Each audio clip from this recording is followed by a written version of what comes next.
Okay, it's 9:15, we're going to call the meeting to order. You like that? That was very nice, Commissioner Price. We Thank got you. this thing here. And please rise to the Pledge of Allegiance. I pledge allegiance to the flag of the United States of America and to the republic for which it stands, one nation, under God, indivisible, with liberty and justice for all.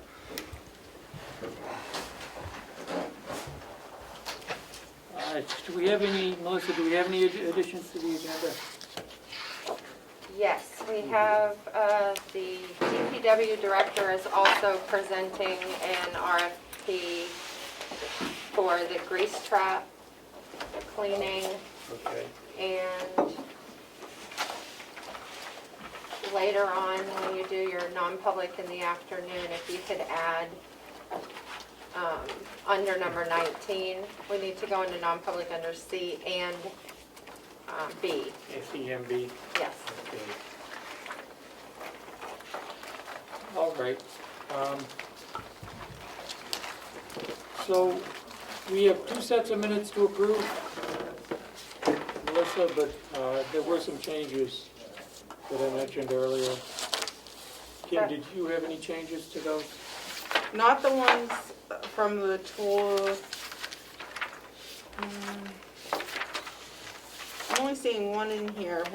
Where are the So other? the ones for the 12, I didn't have changes to that. I did, because we went into non-public on a 2-0 roll call vote, not 3-0, because Terry wasn't here. Right. And then, that was my change. So I've made that correction. I can print You a have? clean copy if you'd like. So I'd like, with that, I would make a motion to approve the minutes with that correction, unless you have something else. No, seconded. All in favor? Aye. Aye. But we did hold over the April 28th minutes. We did, and I had some confusion on those. Morning, too. Commissioners. Who's here? Hold on. Are we muted? We might be muted again. We've been having internet issues this morning. Yep.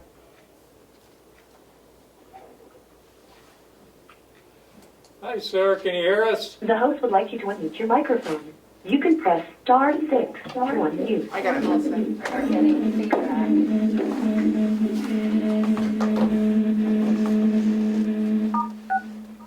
You are Morning. unmuted.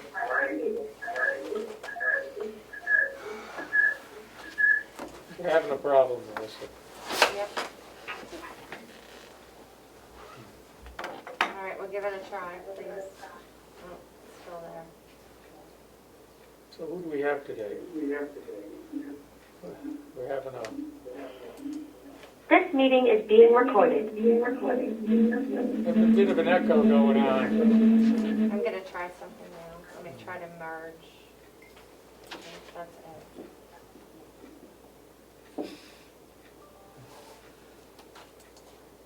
We should just do the in-person. It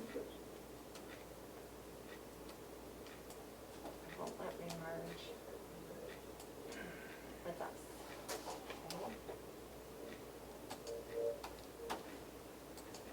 Do you have an extra pen? Kim? Yes. Left one downstairs.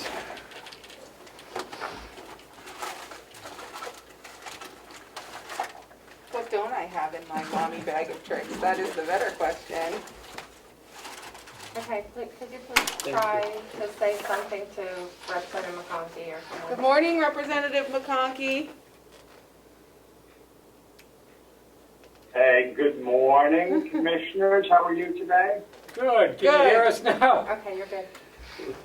We had technical difficulties Yep, I earlier. have you guys in. Yeah, we're good. So you haven't That's missed all right. much. We're just talking about approving the minutes, so. So you Okay, don't. sounds good.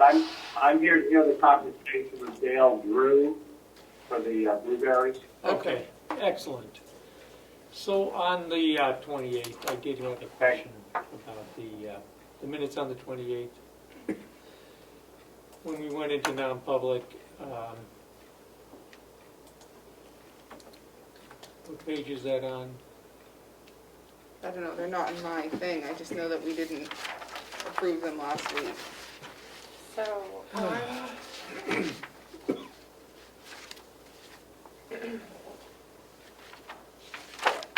on page 3,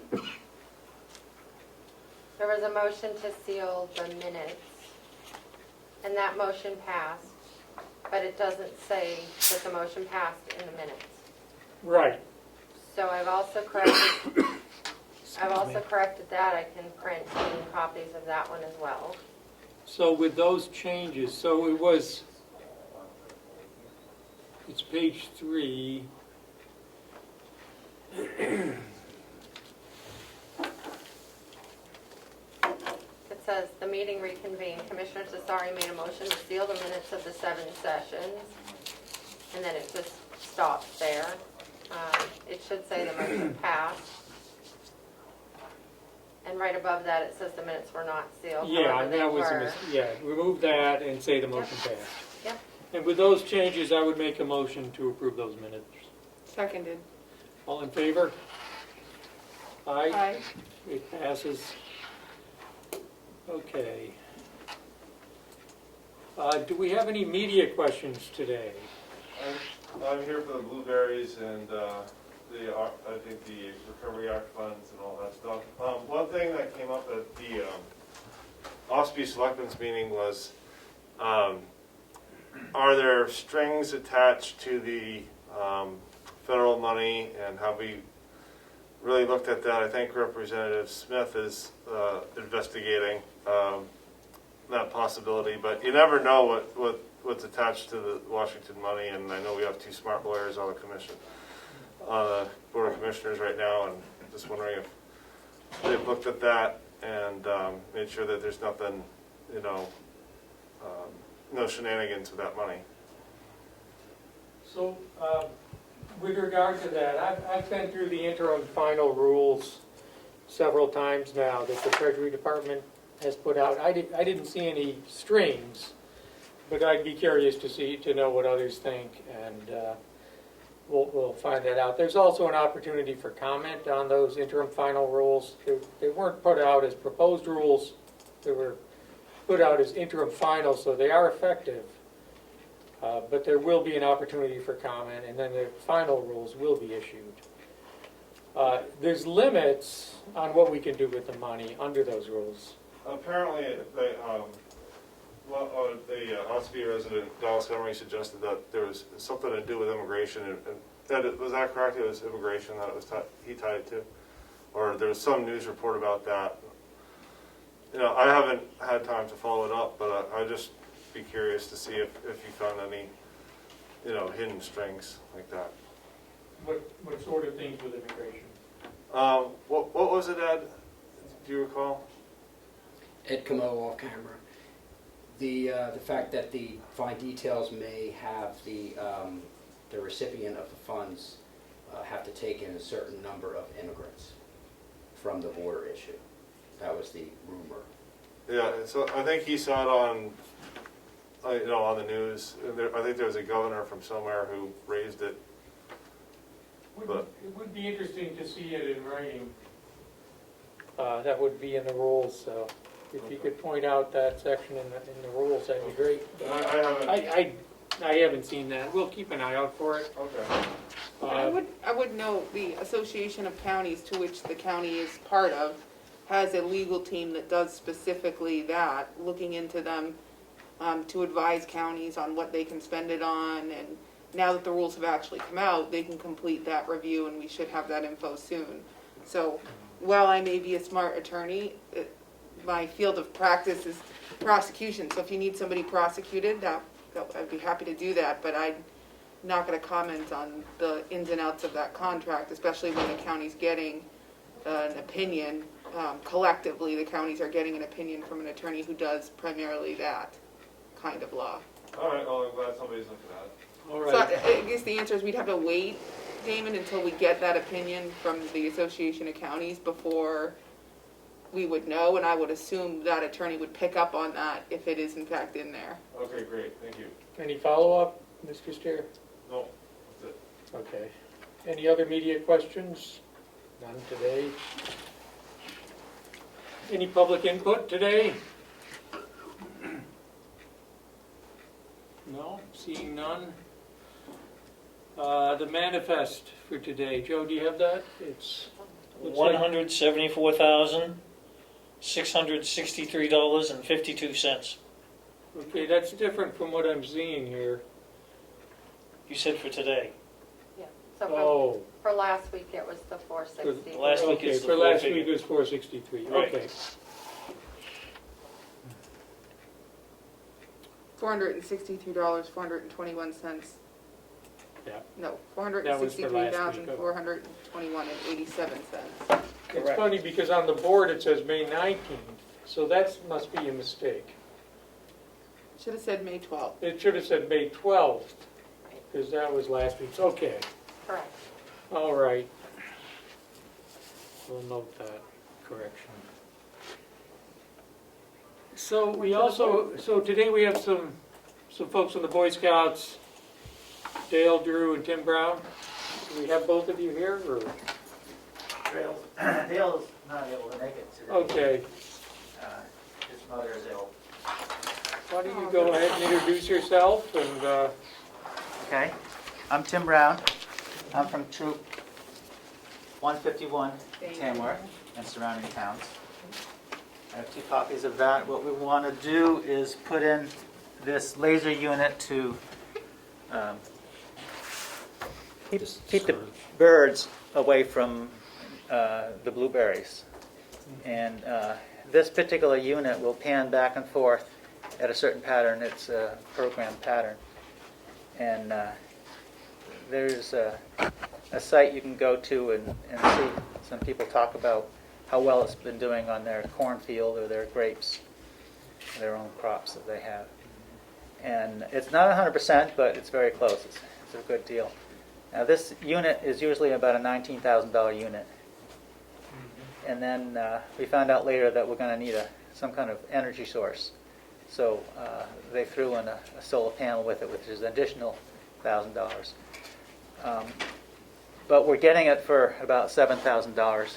And that $7,000 is donated, with an exception of the solar panel itself, which we will have to come up with another $1,000 from another source. And we haven't finalized that yet, but that's in the works.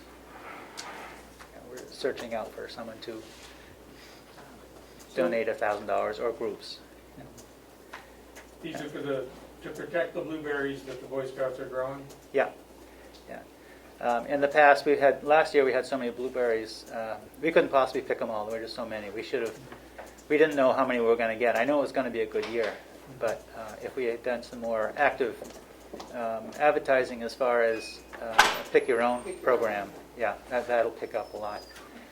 What we would like to get permission is to put up what we call an Iron Ranger. They were in the state parks and national parks, and people can they'll read the board, they'll see what to do, they can get the berry boxes out of the shed and pick their own and then pay as they go, and nobody has to be there. At the end of each day, somebody will be by to pick up the cash, or checks, we'll take any. So people would go pick their own and then deposit money into the box Yeah, for what they picked. right. Will, does that work? I'm not even sure where this is. Is there access for the public, easy access for the public and parking and? They would have to park on the road. They'd have to make some signage probably for all this if they go that route, because we need them to park on the road so they're not driving in our hayfields, because there is hayfield between the road and the blueberries. But I think with some coordination, it could happen. The only other red flag that I would think could happen here on the complex is what the jail might have to say about it, because it's right across the jail and traffic for their security purposes. I don't think it would hurt, but that's not my place to say either. Might be something to run by the superintendent over there just to let him be aware of it and see what he had to say on that. But as far as our end goes, just staying out of the hayfield, which Tim has put up some ribbons over there to help keep the traffic out of there. And as long as we had some signage for that, I think we would, they could try something like that and see how it went. In the past, has the public come onto the county land and just picked their own blueberries, or has it always been done by the Boy Scouts? We had before the Boy Scouts took over, we did some pick your own for a couple of years, but we manned it at the same time. So we only did it on the weekends while we had somebody there. We've never done like an open thing with, honor system like Tim's talking about, but that would be their call and their judgment. And I'm not sure what they've had for public over there in the last couple of years. Most of the people who was picked over there in the Pick Your Own program came by invitation. It wasn't well publicized, and we didn't get a lot of people down there. We've had 4 meetings so far. We've set up 2 committees. One committee is the Scouts themselves, and the other committee is, of course, 2 Scout leaders from each troop.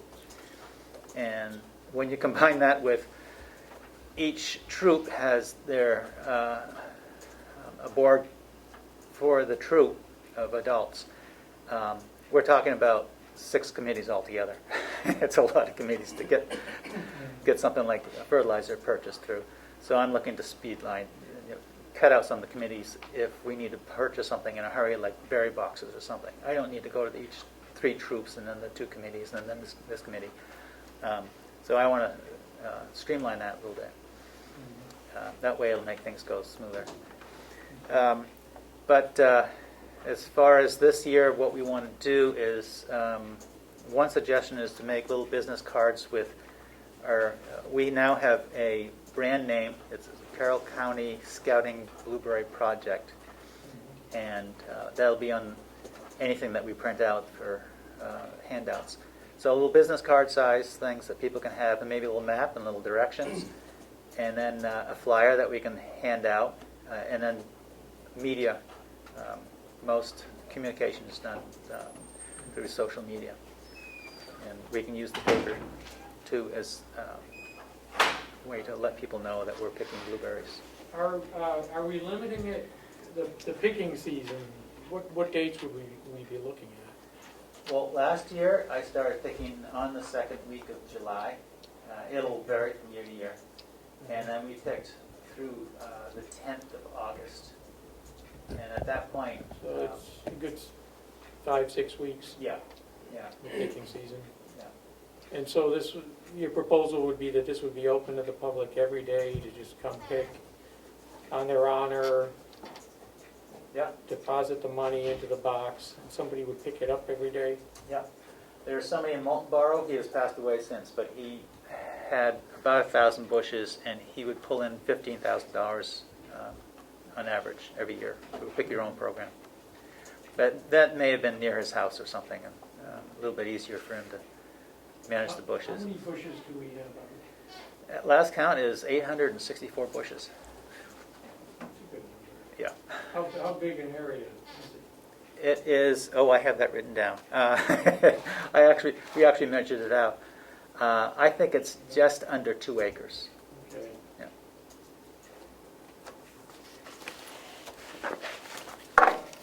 Do we, Melissa, do we have any kind of MOU in place with the Boy Scouts? Yes, we do, and if you look in section 14, I think it is, Okay. This What is week. section C? Yeah. in the back of that section, I think I stuck it in there just as a, I have a copy here. yes, it is in, I Yeah, see here it Commissioner Tesari found it, it's the last paper in that section. That's the current MOU that was signed last year. Opportunity growing.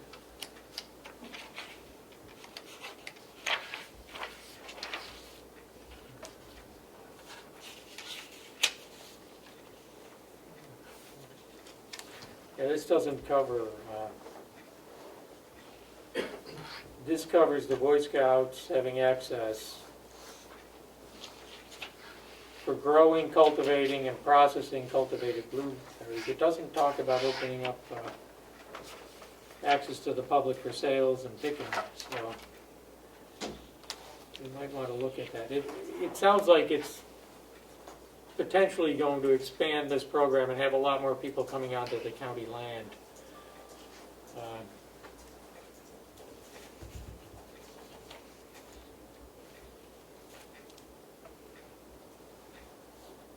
Would it be possible to limit it to certain days? You're thinking it wouldn't be possible to have somebody there while the picking is happening? Not really. We usually have somebody there through the weekend to do mowing and maybe some, whatever work can be done there. We also have farmer's market program going on, and we sell a lot of berries at the farmer's market.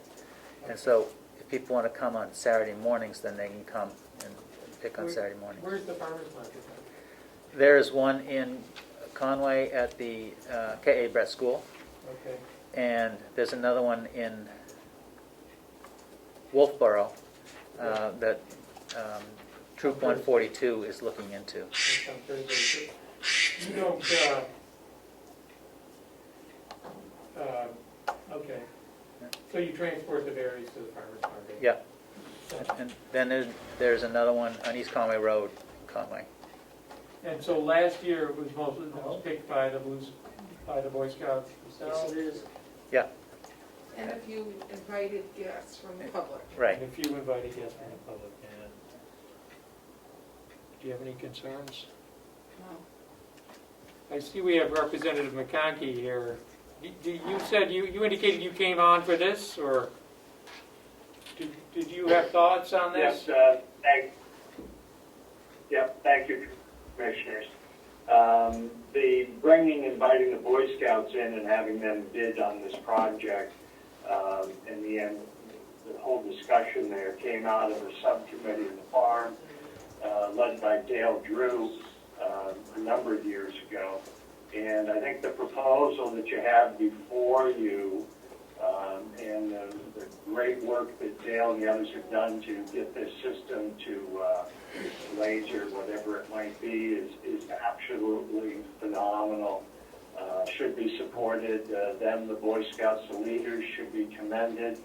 And I'm really excited to see that this pick will generate money needed for the Boy Scouts, but also take care of one of our assets in the county, and I fully support what they're doing. Thank you. With regard to the laser, that would just be in operation, I guess, during the growing season? Well, the laser people recommend having it set up about a month before the berries start to ripen and get picked, so that would be sometime in June. Okay. And it will be in operation all day. Mm-hmm. And so what I need to do is find out from them what the best way to, if someone were to come in, the laser should be blocked or turned off. But it's operated by a cell phone or iPad. Yeah. And so one of my thoughts is to have instructions right there at the head of the field. So if somebody goes in there to pick, they can pull a cord and it'll block off the laser, and it'll still operate, but it'll hit these shields so that it won't be hitting people in the field. Yeah, that's what I was going to ask. Is there any kind of danger with this laser? If somebody's out there and, you know, it could cause damage to someone's eyes It or certainly could, yeah. sight? Yeah. I haven't seen any information on that from the laser people, but I'm sure they have to accommodate people's. So there's a potential concern. Yeah. If we're inviting the public to come on and pick, and the family comes with their kids, and that laser is operating, there's a risk of some sort of damage to the eyes from the laser if it's not somehow shut off or blocked. blocked. Yeah. And whoever comes on the land is then going to be responsible for blocking that laser before they send their kids out in the field to pick the blueberries. Yeah. I think it makes sense to contact these folks who supply the laser and present them with this problem, and they may have a solution. I think we need to. We need to get it. I agree with Representative McConkey that this really is a great program. I have a little concern about having the public come on the land, especially with the laser there. And inviting the public to pick. And we might have an insurance issue as well. I need to think about that. Would you be able to come back next week? Do you think you'd have any more information on this, or All right, would you like to come back again, or? yeah. Or via telephone or Skype, you don't have to be Yeah, there you in can come in person. on Zoom. We know you're busy, have a life.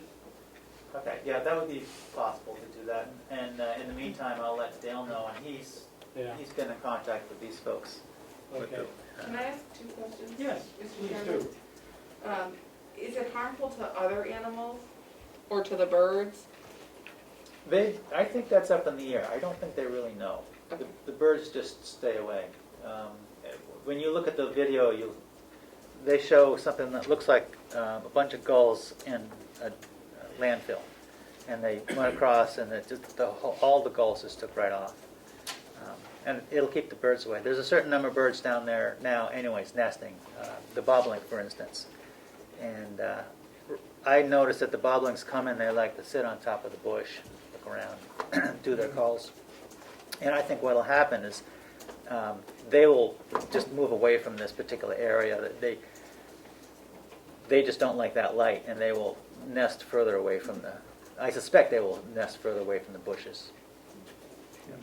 Could you do it in intervals, so like if people could pick, from 10 to 11 and then 12 to 1, can you shut the laser off for that hour, or having it shut off for that whole hour would defeat the purpose? Yeah, that would do the trick too. Because I'm just thinking if people knew, they could get there within the prescribed time, and then where it's controllable by your phone, you could just shut it down for that time and then have warning signs that say, you cannot pick due to the laser on an unauthorized time.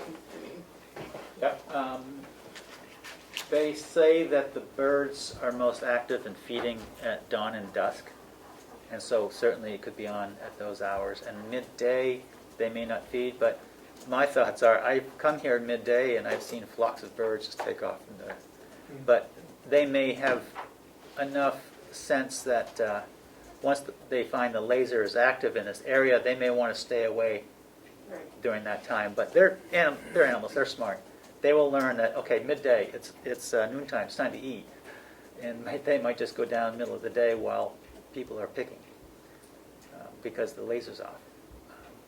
They're smart, they'll catch on. And at nighttime, it'll also keep the raccoons and the bear and the deer away. It's not just birds. Mr. Chair, Representative McConkey has his hand raised. No, Representative McConkey, do you have a question? You mute? I can't hear you. Is he muted? He is muted, yeah. You're muted, I think. Okay. I'm set now. Okay. I think I'm back. Thank you. I'm sure that questions, concerns, and good concerns commissioners have can be answered for next week. It's not a laser that we drop satellites from the sky by any means, and I'm sure we can, Boy Scouts, Mr. Drew can come up with a presentation that'll be suitable for you. I just wanted to mention that there are other people that have been involved with this process, helping the Boy Scouts right along. And they've had a need for wood chips and so forth. And for the beginning of the project, we had the English, Bon English was delivering chips, and then last year it was taken over by Mike Eldridge Logging.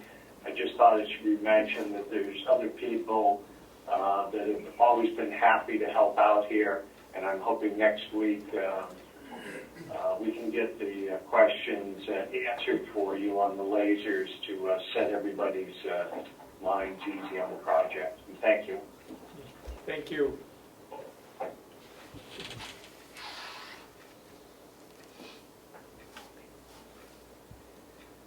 Yeah, so the only other issue with the lasers that I would have is how far they go and, what sort of dangers they pose at a distance. Right. On the And how YouTube, can they be positioned to avoid any Yeah, issues like that? when it's set up, the people with the laser, they'll set it up for us. Okay, And they'll program it to just hit the field. right. And it'll have its own margins. And so that's a help.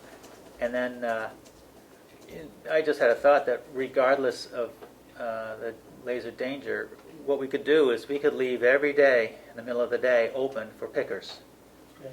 at a certain hour, from 10 to 2 or however it works. Mhm. And that we could put that on our media information, that's the only time that people are allowed to go in the field because of the laser. And maybe put up some signage, danger, laser, active, and, we hate to Yeah. see anyone get injured. Yeah. And then also we go down there and work, and we'll have our own way of turning the laser on and off while we're there. Okay. And if something should go wrong, Yeah. being as it can be operated with a cell phone, I'm sure if somebody wants to go in there, they just call the proper person to have them turn it off from a distance. I assume it's able to be operated that way.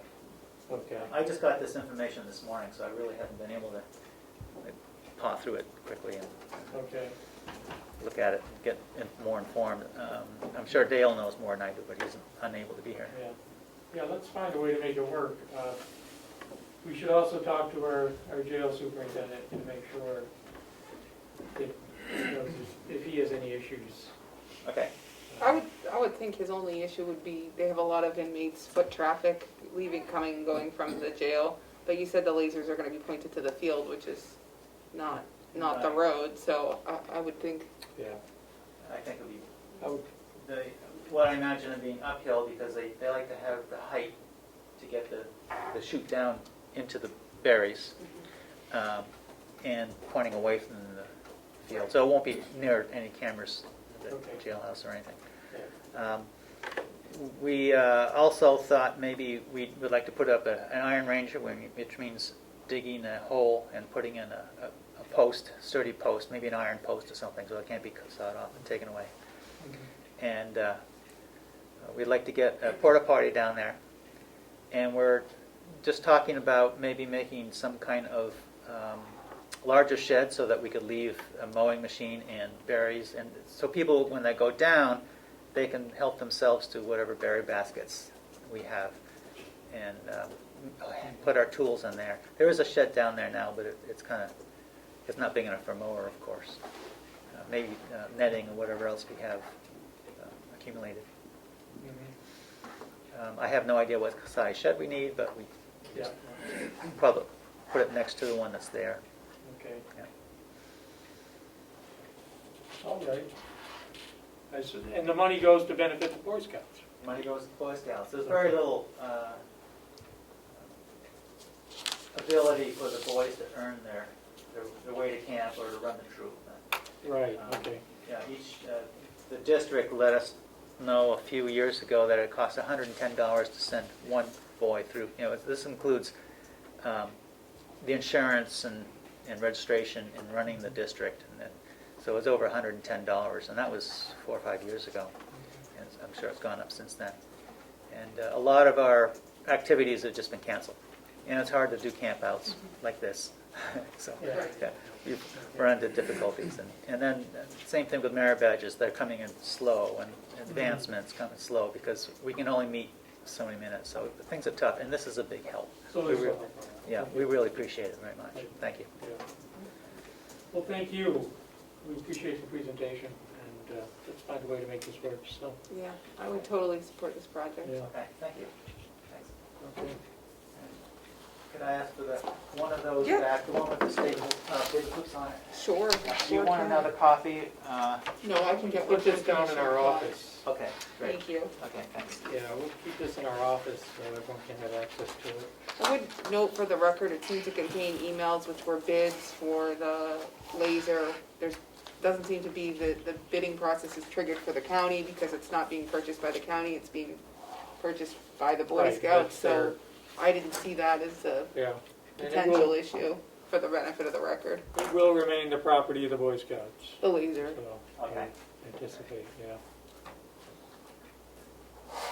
Mr. Chairman. We should, well, I was just gonna say, I think we should look at the MOU that we worked this through. We may need to Make some additions. revise the MOU to cover these new activities, so.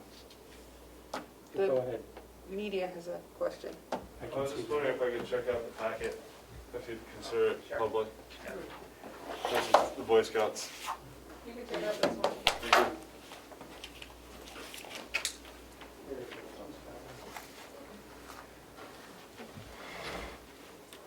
Okay. What's next on our agenda? The department head report, Director of Public Works. Director DeWitt is here. Good morning. Good morning.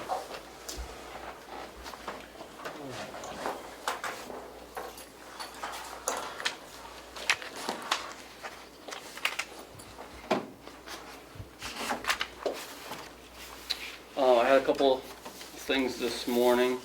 I could start with the notes first if we wanted to of what's been going on, and then maybe we could move into the couple RFPs I had Okay. for the both of you. Things going on down in our department. Mowing and more mowing. Seems about every 4 days we're out on the mowers trying to keep up on the lawns right now. With this spring flush, I'm sure it'll slow down as it gets drier, but trying to keep up on that. We got some stuff that we're still fixing some of the lawns. We got a lot of them fixed, reseeded.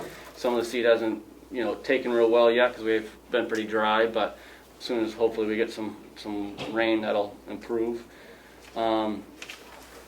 We got the 2520 tractor, we call it our small tractor, put back together now with the new hydraulic pump.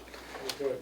That was quite a project. The pump itself wasn't as much of a project as just making sure all the leaks in the fuel system, because we had to remove the whole fuel system and everything to get to where this is located at the very bottom of the tractor. So that's up and going so far. We've tested it around. It's doing pretty good. We're waiting on the lumber. We had cut trees out back to rebuild one of the hay wagons. I've got those off to the mill. We're just waiting on getting those back. He was hoping by the end of this month maybe we would get those back.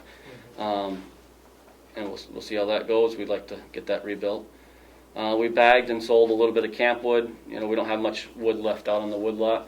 We've got a local campground right down the road here that buys a few hundred bags a year from us. And so we took them some wood there, and they'll be needing some more here in the next few weeks, I'm sure. All of our winter equipment has been put away. We have several strategically placed snow blowers and such around the complex throughout the winter time. All those have been brought back to our shop. We change all the oils. We top them off with all the non-ethanol gas and spray them all down with the fluid film. So we've done all that stuff on those and our winter equipment as far as that goes. Our hay fields were all fertilized probably a little over a month now, about a month ago. We did that. So that was good. We got all that done to include up to Walker's fields and everything. So the hay's coming in really nice. It's looking pretty good out there. I'm hoping in a few weeks we'll be looking at starting to hay maybe. Have you gotten enough rain for the hay? For right now, we're doing okay. I think we definitely could use some more, and if we go a little bit longer, we're going to need some more rain. We're doing okay right now, I think, but the drought monitor came out a week or so ago saying that we're back to close to normal, but I still think it's a little dry out there. So we will need some more, especially once we start getting first cut off. It'd be nice to have some to bring that second cut up back in nice. Talk to her. We had a load of scrap metal go out last week, I think it was. We got all that stuff. We had some down in our barnyard. We also got all that stuff out of the jail. That was in the back, their area back there.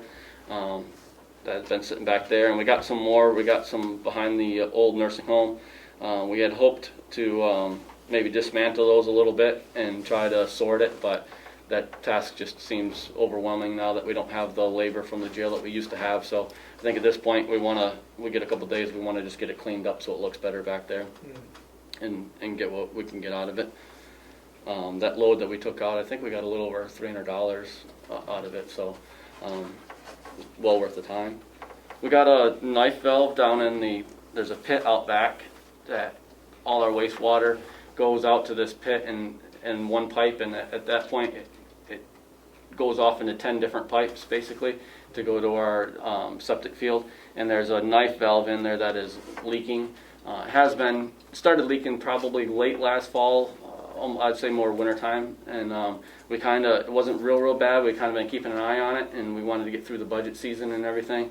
And now that we have, it's definitely time. I had a salesman out yesterday to take a look at it, and we're going to hopefully it's a big 6 or 8 inch valve down there. So it's something probably a little bit more than what we're capable of doing, but this company has given me a price on it back in the fall. He looked at it again just to see how the prices have changed, to hopefully be able to hold that price for us. So I'm hoping to hear back from him on that. It's in the budget though? It is in the I got enough money in the budget, yes. I knew that was coming up, and that line item luckily is okay. If we had any other major things that happen throughout the year, that might be a different story that I've come talk to you folks about, but right now we kind of anticipated this one happening and anticipated for it and the monies. Okay. What's the ballpark on I'm sorry, what's that? that? What's the ballpark cost on that? It's probably going to be somewhere around 2,000, maybe 2,500 at the most, I think. We'll see what he comes back with. There's a difference of whether they're going to be able to just rebuild it and repack it, or if we have to have it completely replaced. Right. So that'll have some We'll differences. figure that out. Do you have multiple vendors that you can talk to? Or I know it's not a huge. I've talked to a couple, but I've only had one that's willing to get back to me and Okay. do stuff with. So and they are one of our vendors on our Okay. that we do other business with as well. Okay. So there's a curb stop down in the village. I got a call from a lady the other day that she said that her curb stop or her water thing was broken, basically what she told me. So I drove down there to find out. Her plow guy, I'm assuming maybe, went to plow the sidewalk, and when he did, some of the plow went out into the lawn, and the curb stop was up just enough that he grabbed it and he bent it, and he broke the cap off, which wasn't a big deal as far as the cap went. I went and got a new cap and was able to put it back on for now. But the problem is, when we did that, we tested to see if we could put our rod down there, and we can't get the rod down there because it's bent too much. So it's going to have to be. It's not a huge priority right now. They're good paying customers. We haven't had any problems there, but it is something that's going to have to be looked at being dug up. And then, because we tried to straighten it, but you don't want to reef on it too much, because then we could break the valve down below and then we have major problems. So it is something probably later on this summer we're going to need to look at digging up. And usually we have a local contractor that we hire that has an excavator that does that kind of work for us. So I'll have to talk to him at some point with his schedule and pricing to see what that's going to be. It shouldn't be very complicated. We just got to get the hole, and the curb stop will slide off when we slide a new one on and rebury it again. I don't think there's any problems with the valves or anything like that down there. It's just right now we can't get our rod down there to. So you couldn't shut it off if you needed to. Right, exactly. Right now, going to that house, so that's Who usually bears that cost? That's on us? Traditionally it has been.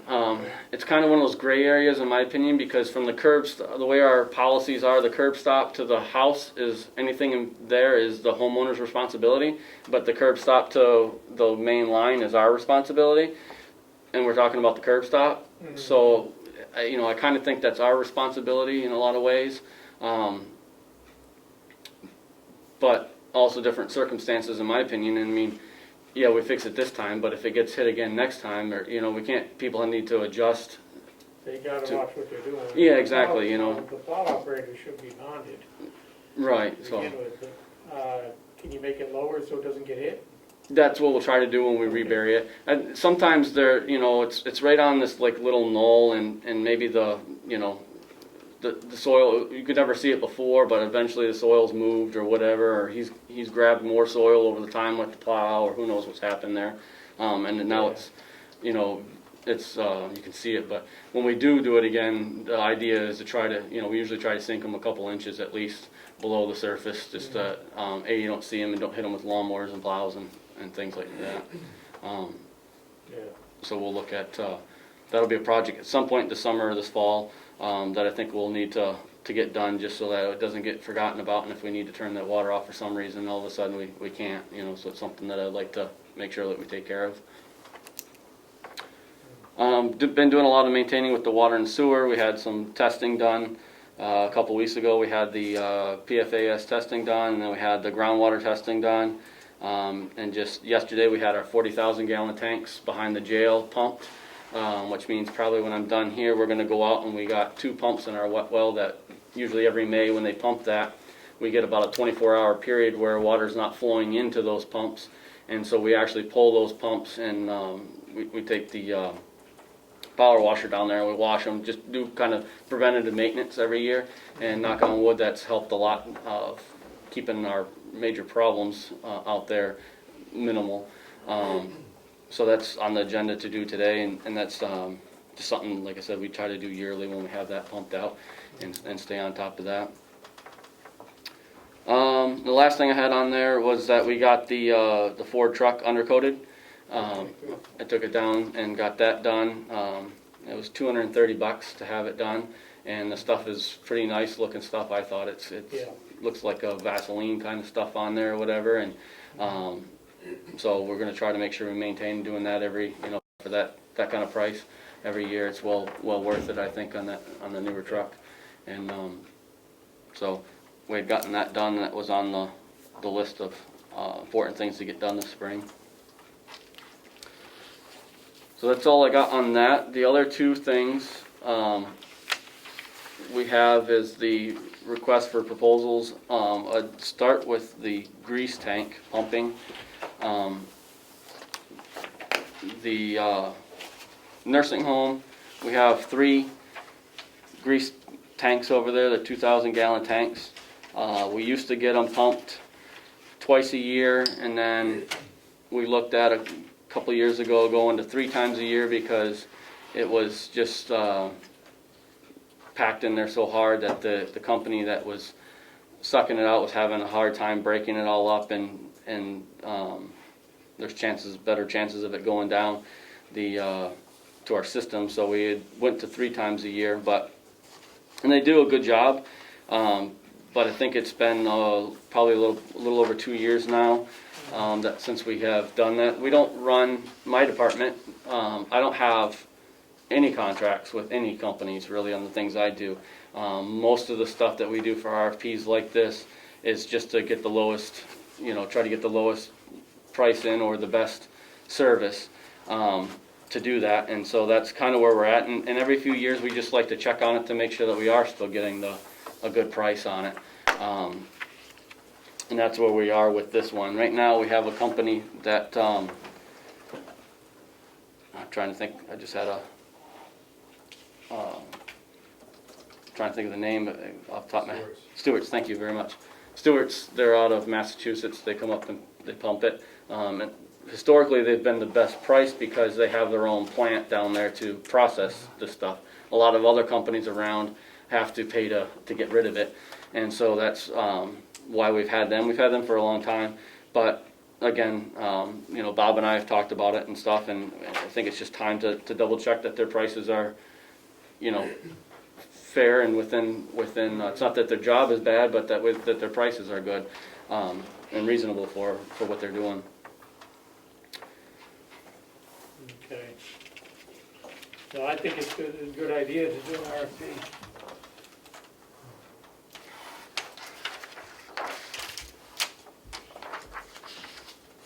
When would you issue this?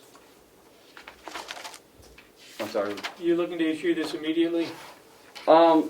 Yeah, so, or, you know, if we need to put it off for another week, if the commissioners would like it, but I would like it not to take too long on this one, because we'll probably have some more pumpings coming up pretty soon on that. Looks like it's open until June 10,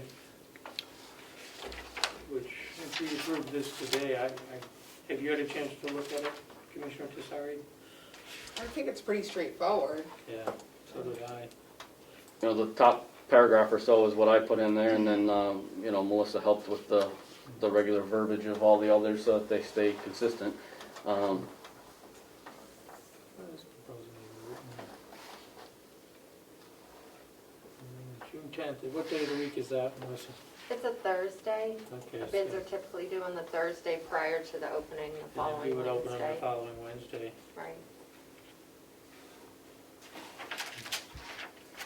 Do we need a motion to approve this? That would be helpful, yes. So moved. Seconded, all in favor? Aye. Aye. So that one's approved. All right, thank you. And then the second one is what we've been talking about for the last, on and off for the last few weeks here, of the water system improvement study. This RFP was written from Mr. Metcalf that was here a couple weeks ago with us. He's the one that helped put this together. It's a service that they provide, and we're able to use it, obviously, to go out to any other companies that we would like to send this out, and then that way we're comparing apples to apples for that. Do you have a list of companies that could do this? There was a couple, but and I think we'll send it out. I'm sure we'll find a few that we could send them out to. The biggest problem I had when I did a lot of work in finding Mr. Metcalf was that a lot of the companies that I had been dealing with, this isn't a big enough project for them. You know, they're bigger projects that they take on. So as far as smaller companies that do it, you know, I'm sure there are a few more out there, engineering companies out there that do it. They happen to be the most common one and was most helpful. So that's why I, you know, did work with him on the different things. So yes, to answer your question, hopefully we can send it out to a few. How many of that will return, I'm not sure.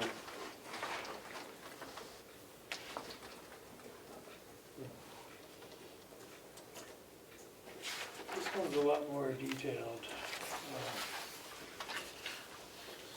You have any thoughts, Commissioner Kazari? It's the same thing we looked at, just in a different, couple weeks ago, just with our letterhead, so I was fine with it a couple weeks ago, I don't. Well, could I see that one for a second? I gave you mine. Thanks. Oh.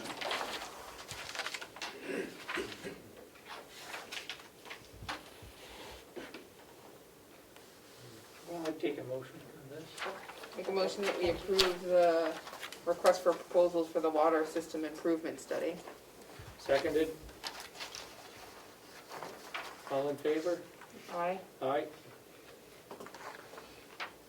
And then I just had a question, because I don't come in for these RFPs that often, and it seems that the way we do those changes a lot. Now that we've got your approval, we can I work with Melissa, and we can directly send these out to different vendors. Is that correct? That's kind of the next Yeah, we process? should post them too. They Where do we get post them? posted. So Melissa typically, does that. yeah, so typically what we do is we put it on the county website. Some projects we can put on the New Hampshire Municipal Association website classifieds for free. We also advertise in the Comeau Daily Sun unless the board or the department head wishes to extend it further by using a different print media outlet. And then we also direct solicit. Okay. So, So I'll try to find some names to. does all for the- that sound I would okay? follow those. I wouldn't use other print media. I think the Conway Daily Sun would be sufficient. Okay. I wouldn't be opposed to a different print media. There is one alternative. In the past, we've advertised sometimes in the Salmon Press, which includes their family of All of theirs. 10 papers. It's the same Yeah. classified section in all 10 papers. Right. So we have used that before. Sounds good to me. So that one, or both, or yeah, neither. It's up to you. It's all good to me. So So we'll basically work, what I gotta, if I have some names, I'll email you those names. yeah, and we That can send we'll them send it out. directly to, Yeah. and then you take care of all the rest of it on Yeah. that then. Okay, We'll awesome. do the mailings and everything for you. Okay, thank If you you. can post it with the New Hampshire Municipal Association, that would be good. Yes, okay. So, yeah, All right, okay. great. Anything else, Will? That's all I had, unless you have any, either one of you have any questions? No? No, you always give such a detailed report of the accountings going on in your department, so. Try to. Yeah, thank you for what you're doing. Well, thank you guys. Have a good day. You too. You too. Thank you, Will.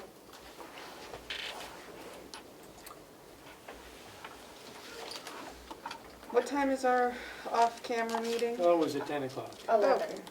It's at 11 now? Yes, it's at 11. Mhm. Are we sure? Yeah. Positive? Yes. Now you're making me Carrie question told me this myself. morning it was at 10. She told me this morning it was at 10 as well. Um, Do you have the email? Supposedly we were sent a link. I can open the county email. That would be superb. I can pull up my confirmation with the guest. Because now I'm questioning myself. Please let me know if 11 a.m. on May 19th works for you and the person. And he wrote back on May 11th that the 19th at 11 a.m. works well for us. I think that's, you're thinking of a different. Oh, you have a different one? Yeah. Oh. Yes. That's the. That I'm We're not- gonna go down. Yes, That's we the- need to take a recess. Okay, sure. We're gonna go into recess. Oh, I had no idea. Okay. I wasn't aware, I'm sorry. That's okay. Nope. At 11 after. 10, Thank you. 12. Yeah. And I'll take a motion to go into non-public. I make a motion that we go into non-public under RSA 91A3 1108. subsection, Roman numeral 2 subsection A. A. Seconded, roll call vote. Commissioner Tesari, Aye. Commissioner Platt, Aye. thank you. I make a motion that we come out of non-public and seal the minutes of said non-public. I'll second it. All in favor? Aye. Aye. 12:26. So, our treasurer is here. What do you have for us today, Joe? I've got a couple of things for you. The first thing I have is an escrow account agreement for some of these funds that are coming in from various locations to do with the, oh God, I can't remember the name of it now, but Is that ARPA fund? yes, thank you. They're coming from various locations, or? No, they're coming in from federal government. Yeah. Yeah, They're all going into the same escrow? no, they're separate escrows for each one. Oh. So, and we have to set this up. So what I have is I have an escrow agreement with place for signatures for the commissioners to sign with Bank of New Hampshire. So every place has an orange sticker. So I guess my question is, how many accounts do we need? Right now I got just this one. Okay. Okay, and this is, Basically, it's a escrow account that you're signing for. so who we're creating an account, and who would have the right to, who'd be authorized on the account? Be myself, the assistant treasurer, and the head of the commissioners. But you all need to sign it because you're all on the account. Okay, Commissioner McCarthy's not here. That's all right, I'll get your signature after. Okay. What about Kathy? Nope, not on this one. No, we don't want her on the escrow. Okay. I'm gonna need more clarification on what we're signing. I don't, You're setting up an escrow account is what you're doing. And it's an account where the funds are coming from to the county. We have to have an escrow account to set these, I understand that. I don't know why the finance director, because the finance director does not have the authority to sign on the account. The county treasurer, the county deputy treasurer, and chairperson of the commissioners are the authorized signers. okay, so how's a transfer when we need to pay for something, how's it gonna go through finance so that we have a record of it? Because the county treasurer is going to sign the withdrawal ticket and cut a check so that the county can issue it. I wouldn't ask you to sign something if we weren't doing something correct, believe me. I don't understand Look at it this way, procedurally it's a how it's savings going to account. go through the, I understand what an escrow Okay. account is because I do legal work and All held right. escrow funds. Okay, However, anytime I had an escrow account, our office manager had access to it because you have to transfer from the escrow account to the general account once you've provided for the terms of the escrow account. So for instance, if I held in escrow a retainer once I had showed justification for the hours worked for the retainer, it could then be transferred from the escrow account to the operating account so that bills could be paid with said money. I don't understand how, if the That's why- finance director is if I- not on this, If I how may, it will that's why you get. have a county treasurer and an assistant treasurer to take care of this. Okay, so do you provide separate things to the auditors? You keep your own books separate Of from course I don't. finance? Of course I don't. No, So how's this gonna get, because I would assume this will be something that's audited next year, because That's it's a correct. very large amount of money. That's correct, I would assume that too. How does it get, if we don't go through the finance department, we don't have a procedure, how does it get looped into the audit? Like, Do you perceive me as part of the finance department? no, you're an elected official. I'm part of the finance department. I'm the county treasurer, which is part of the finance department, elected official or not. So as county treasurer, I'm telling you that we have the authority to do this. If you choose to not do it, that's your choice. So this will be the account where the ARPA funds get That's correct. deposited. That's correct. Um, And we can't earn more interest than we're being paid on what we're using the funds for. And this is what needed to be set up in order to accept those. Yes, And that's why we've been waiting on that. yes.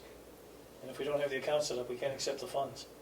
And then you, but Terry could also Yes, sign yes. to withdraw the funds. Okay. I don't have a problem. I think we need to get it set up, so. So wait a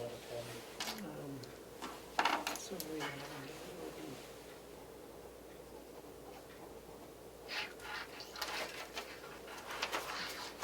Now, who would sign here? Terry will sign that Terry one. will sign there. And you need to sign that one.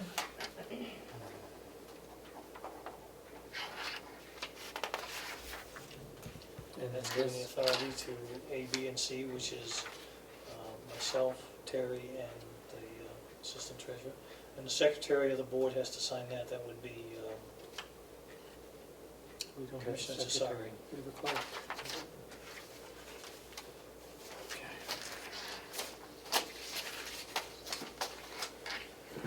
I'm not signing that today. Okay. well, then we won't be able to accept the funds. I'd like the public to know that. I don't know what the problem is, but I'd like to address it now and get it done with. I just told you what the problem is. I want to make sure that there's a way that it's tracked. This is a very large amount of funds, and I want to make sure that that there is no question. If we're accepting these funds, what's going to happen with them? I think they have to be, whether she's not included in it, if she's not authorized signer on it, fine, but Kathy needs to know. If somebody asks her what the funds are, she's going to need to set up the lines for the funds to come out of. I think not May I having a interrupt you just a dedicated moment? plan of what we're doing with it makes me uncomfortable about signing this document. Then And call your Kathy on the response to- phone right now and have her come up here and explain it to you. Fine. Kathy available? I can certainly. Because that's all, I want Kathy to know what we're doing, that's all I'm Kathy's saying. well aware of this. Can I ask, Mr. Chairman, might I ask a question? Okay. On the normal account that we write the weekly checks out of, the commissioners, the deputy treasurer, the treasurer are all signers. The finance director is not. Correct, However, she has access to be able to view that account. correct. Will she have access to view this account? Yes, she And can if view not, this. how do we set that up? Yes, she can view this account. That's all I wanted Does to know. that help? Give me the paperwork, that's what I was asking. So, Thank you. Commissioner Cesar, I just want to make sure we get the signatures in the right place. Thank you, Melissa. You're welcome.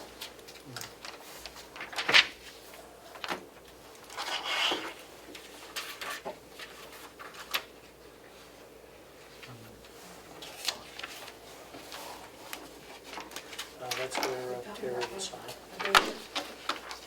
The American Rescue Plan funds, right? Yes, not the bond funds. You have to sign the secretary on that one.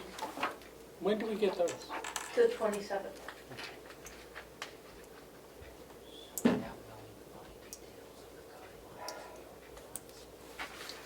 Okay, thank you. Now, next document I have for you.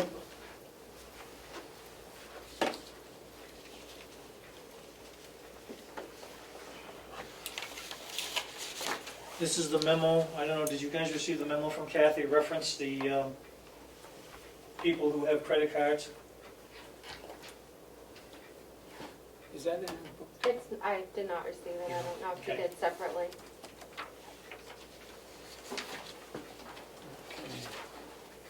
Evidently, this was sent out last night. Okay, I hadn't seen this yet. Kathy was asked to provide the commissioners a list of the names of the people who have the credit cards. We are getting new credit cards from Bank of America, not Bank of New Hampshire. There's a total of 7 cards issued. Paula Coates has one, Seth has one, Susan Pelletier has one, Sean Eldridge, John Rich, Michaela has one. And there's going to be one with Commissioner McCarthy's name on it. So this is more of a FYI so that you guys know this. So Paula Coates, Kathy, Seth, Susan, That's more than 4 cards. I mean, 7 more than, cards. that's more than 7 cards. Michaela, Sean, and John. 1, 2, 3, 4, 5, 6, 7. So let's see, we've got Paula, we've got Seth, Susan Pelletier, Michelle, I'm sorry, County Attorney Andruzzi, Sean Eldridge, John Rich, that's 7 total. Terry makes 8. Yeah, Terry makes 8. So if are there 7 cards or are there 8 I cards? believe there's going to be 8 cards once Terry gets on here because as of the writing of this, there was only 7. And when I spoke with Terry this morning, she said yes, she wants a card with her name on it. And I told that to Kathy, so I believe there will be 8.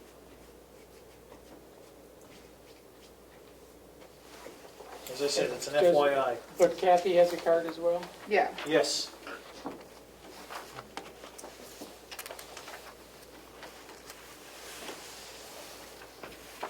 Any questions there?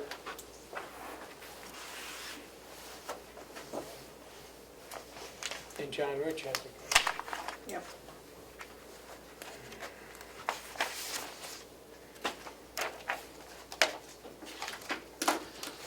Okay, the next thing I have for you is on Hales location. This is the current P&L.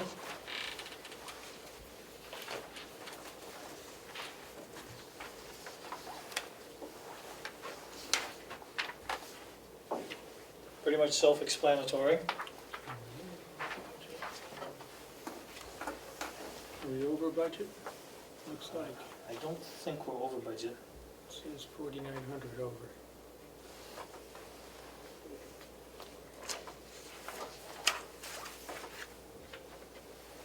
Where is that number coming from? I'm sorry.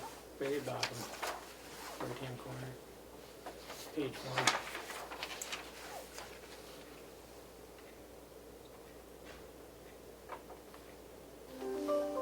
Oh, yes, I apologize. And that's because of the election expense.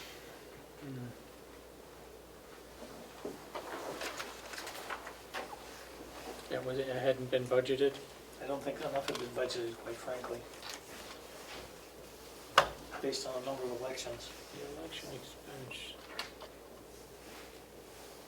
We pay the town of Conway to do our elections.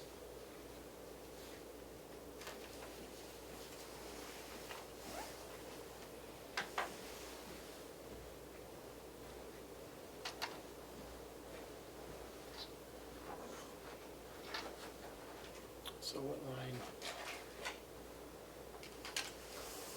So it's under line 6230, elections. There was nothing budgeted according to this. So that would account for 1681 of it, I Yep. guess. And then you've got legal expense. 1,000 was budgeted, but 3245 has been spent, so there's 2245 over budget. Yeah, that about does it. Yep.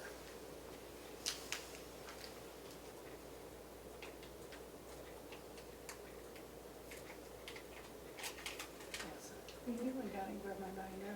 It's on my desk. Is it white? No, it's the black one. The black. I forgot to bring it up when I brought the laptop. The audit came in 1,000 more. New auditor. There should be one on my desk. Do you need a drink? No, I'm fine, thank you. Okay. This is the treasurer's pen. Thank you. Okay.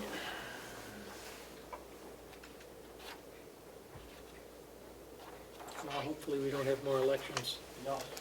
So the next document I have is the tax collector's warrant, which has to be signed by the commissioner, the selectmen, excuse me. Oh. I have it. We'll use that again.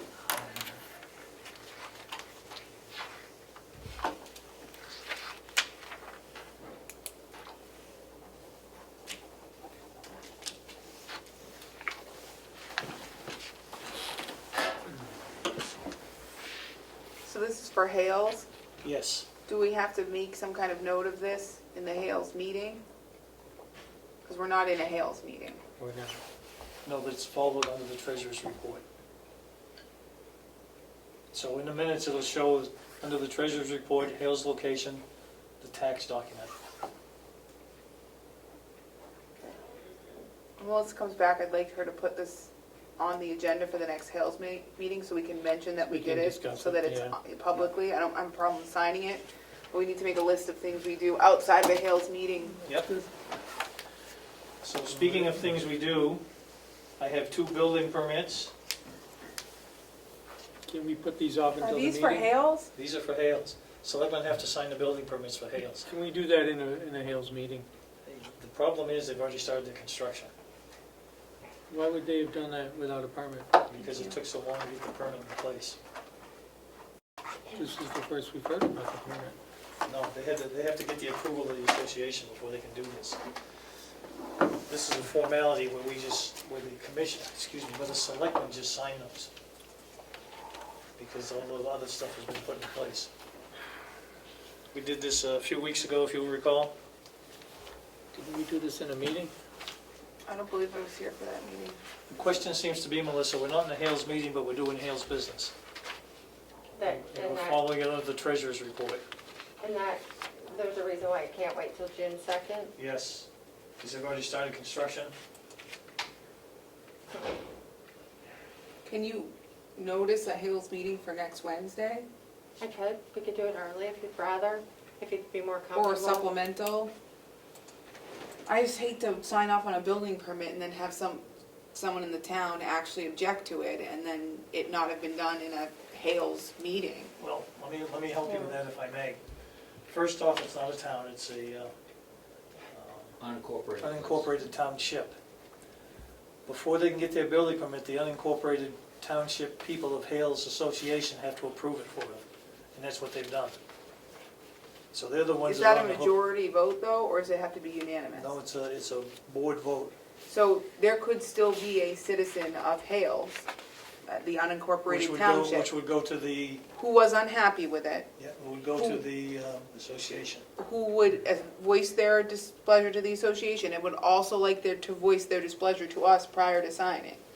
I think we need to put this on, to notice this, that we're gonna do this in a scheduled meeting. And we can do it next week, but I think we should put out a notice. Your prerogative. I have if I might, another question. Do you know if there's minutes available of the association meeting that they approved these at? They've signed the document, the association has.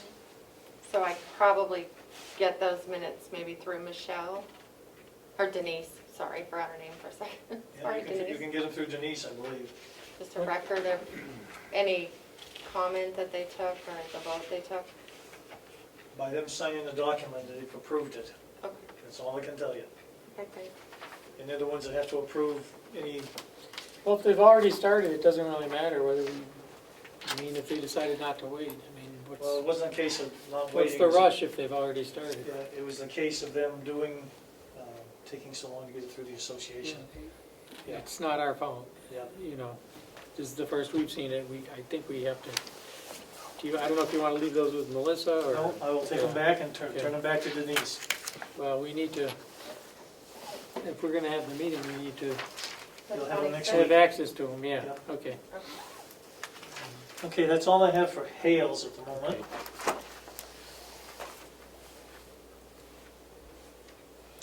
The document that we spoke about briefly, it has to do with the financial recovery fund that Commissioner McCarthy needs to sign. I got a phone call from her, and I told her that what we were gonna do is we were gonna ask the board to revote this so one of the other commissioners could sign it. She suggested that we not do that, so we're not gonna do that. Okay, We'll let her deal with that. we're not doing anything. I thought it had to be done today. No, I guess what's gonna happen is Kathy's gonna redo the documents for a different date. So I'm told. Okay, whatever. Not like we're gonna spend them today, so. Yeah, but I if we hope they miss the don't run out. deadline to receive them, I hope we don't miss the deadline.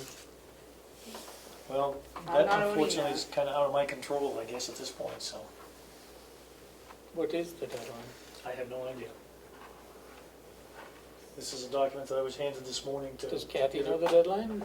to get a signature for. It's probably in the paperwork, or the interim final rules. But somebody could look. Maybe Kathy could tell us the deadline. So we're almost done with the checks. We did have a couple of minor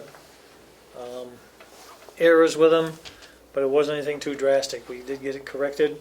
I did have a couple of invoices that did not have signatures on them, but I have since got signatures, so those are okay too.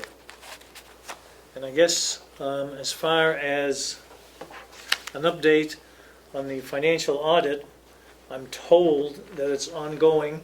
There's emails going back and forth between the Finance Department, Kathy, and I believe Commissioner McCarthy. On the March and April bank reconciliations, April would not be done till usually the first part of May, but they're running behind again, and I have no control over that. Same thing with the April 2021 expense and revenue report.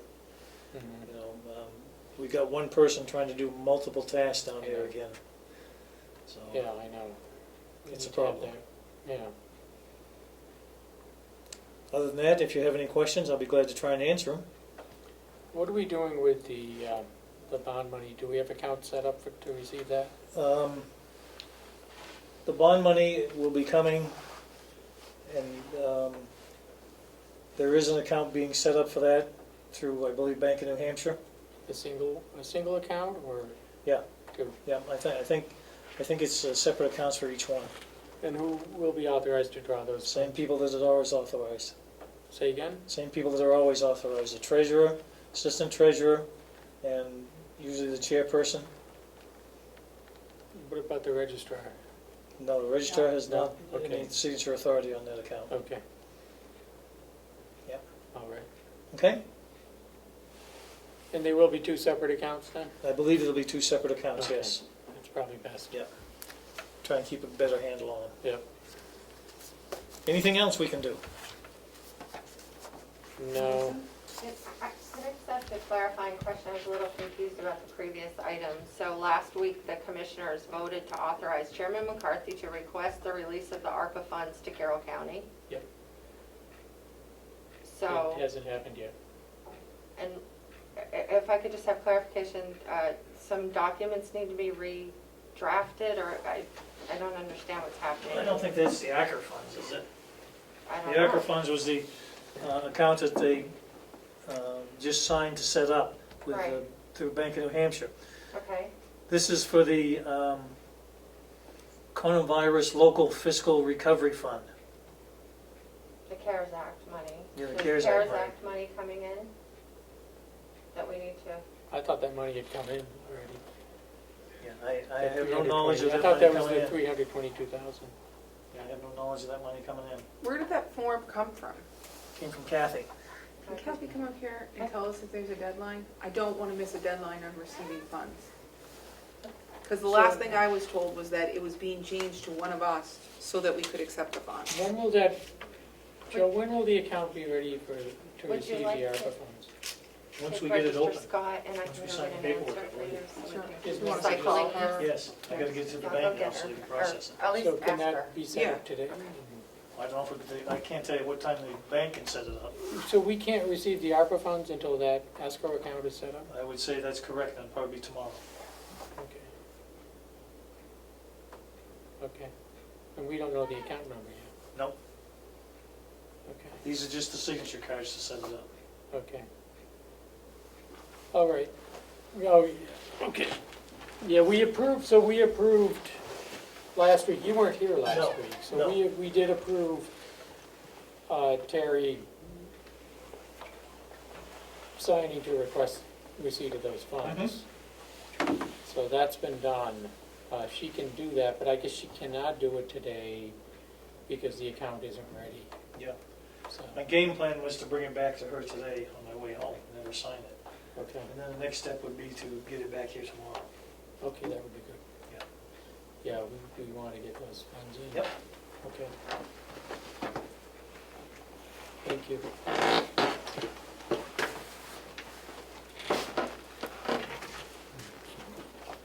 Where did Melissa go? She went downstairs to confirm with Kathy. Okay, can I take a brief recess? You're the chairman. Oh, wait, should we talk to, The registrar, that's what since Melissa asked us to since do. while she was the gone. registrar is here anyway. What do you have for us, Lisa? Two things. First is the bid that came in. Last week, there were two bids that came in. One was a partial bid, and one was a full bid from CoFile. And I gave you guys a letter, written yesterday. It should be in your packet. Sent it to Melissa. And CoFile Technologies was the vendor who provides excellent preservation services to Carroll County, has submitted the most favorable bid for the archival restoration of our land records. And it's my recommendation that we accept the bid for services from CoFile Technologies. The scope of the restoration to be limited to the funds available from the $5 million repair and restoration bond sale that was recently transacted. Okay.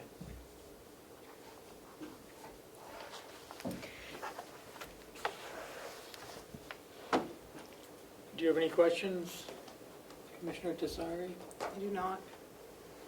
I'd like to make a motion to accept the CoFile Technologies bid with the work limited to the funds available, the $5 million available. Seconded? All in favor? Aye? Aye. Thank Okay. Please do that. So I also have received from CoFile a draft contract. I need time to review it. I want to make sure that we get the proper references to the RFP, which includes the time limit and the time limit that is associated with the municipal bond, which all this is very entwined with, so hopefully, We have deadlines by which we have to spend the money. that's right. We do, and that has to, it was stated in the RFP, but it needs to be Make sure it's in. in black and white in the contract, I believe. Okay. And they will get paid, it'll be staged They'll get paid after After the the documents are meeting's set. received and reviewed. and review and approve, Yes, accepted as complete. yes, and then I'll come up and report to you and prepare an order for payment, and it'll go through the normal procedure of finance office and coming out of that escrow account that's set up for the bond. Will they be returning the completed books in stages? Yes, Okay. yes.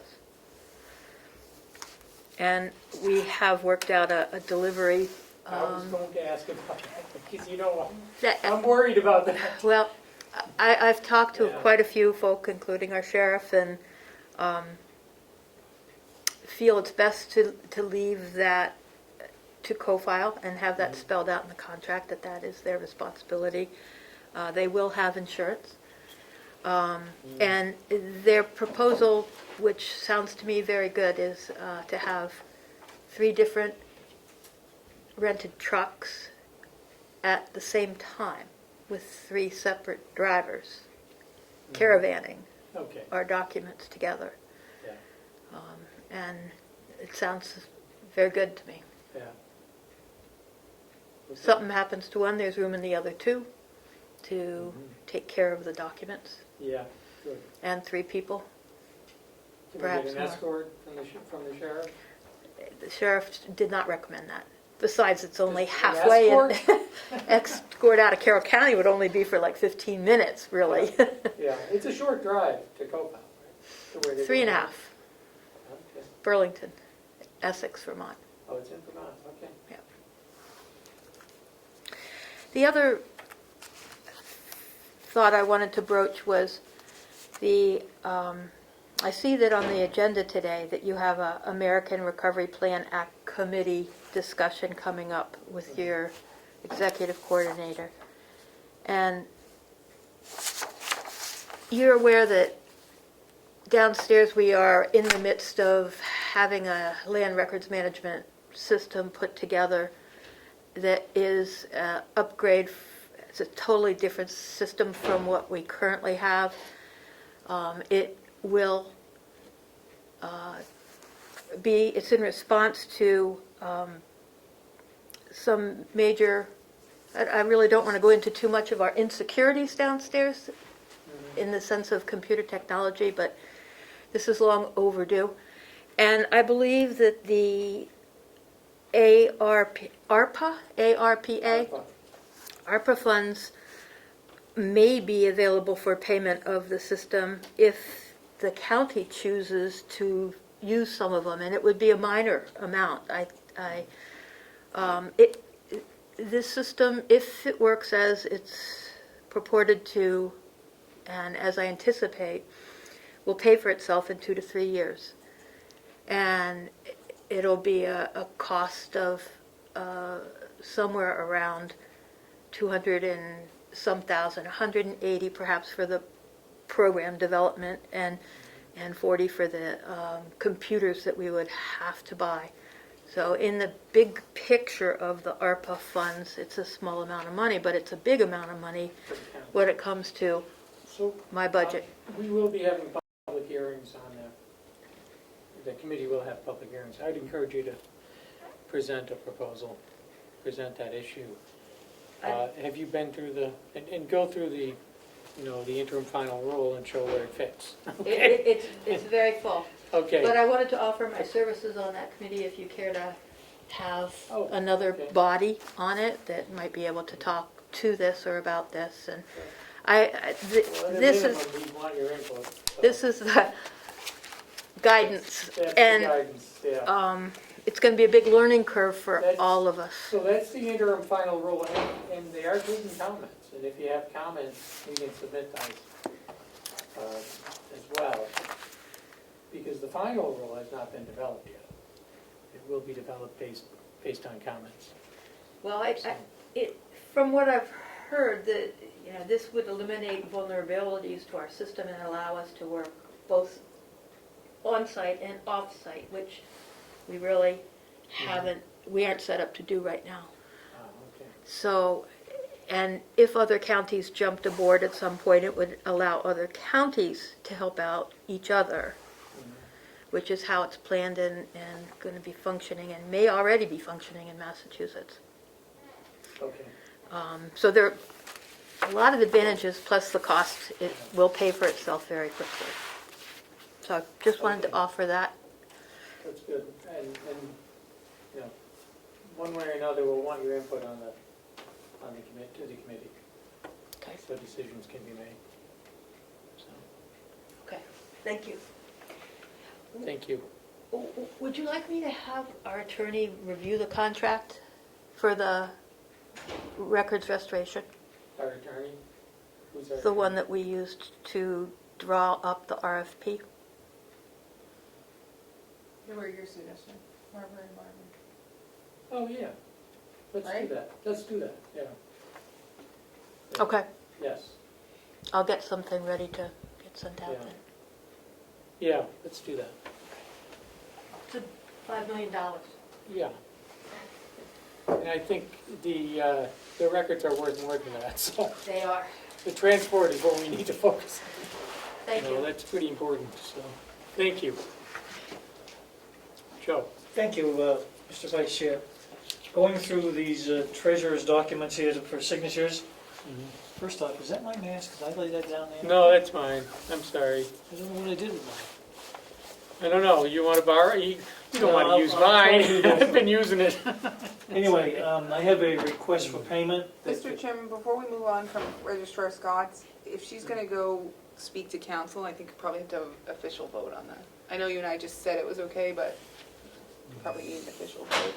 So I would make a motion that we allow the treasurer to reach out to council since it's a contract for Okay, $5 second million. that. Not the treasurer, the registrar. The registrar. Second that. Yeah. All in favor? Aye. Aye. Okay. Oh, What do you I'm have? sorry. Yeah. Yeah, what do you have? So this is a bill, an invoice that requires the commissioner's approval. For It's for stamps. stamps, Since we were having trouble with our credit card. $22. I don't know, why don't you take a look at this? You want to? It's a lot of stamps. You found your mask. I found one. Thank Found you. mine too. Thank you. Here we go. Still masking.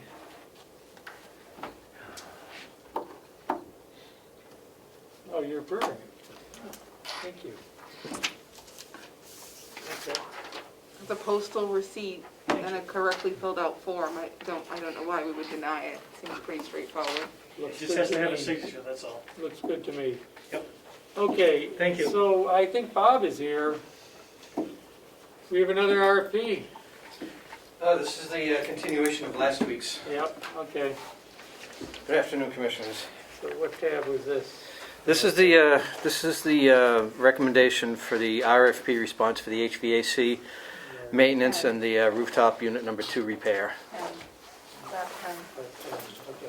Got it.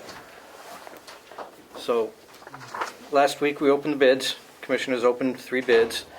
One from E&E of New Hampshire, one from Siemens, Scarborough, Maine, and one from Train of Bedford, New Hampshire.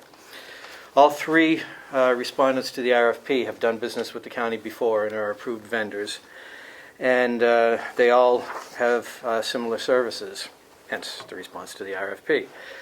After going through the bids, I would like to recommend that the Commissioners approve the contract to E&E of New Hampshire for a 3-year contract.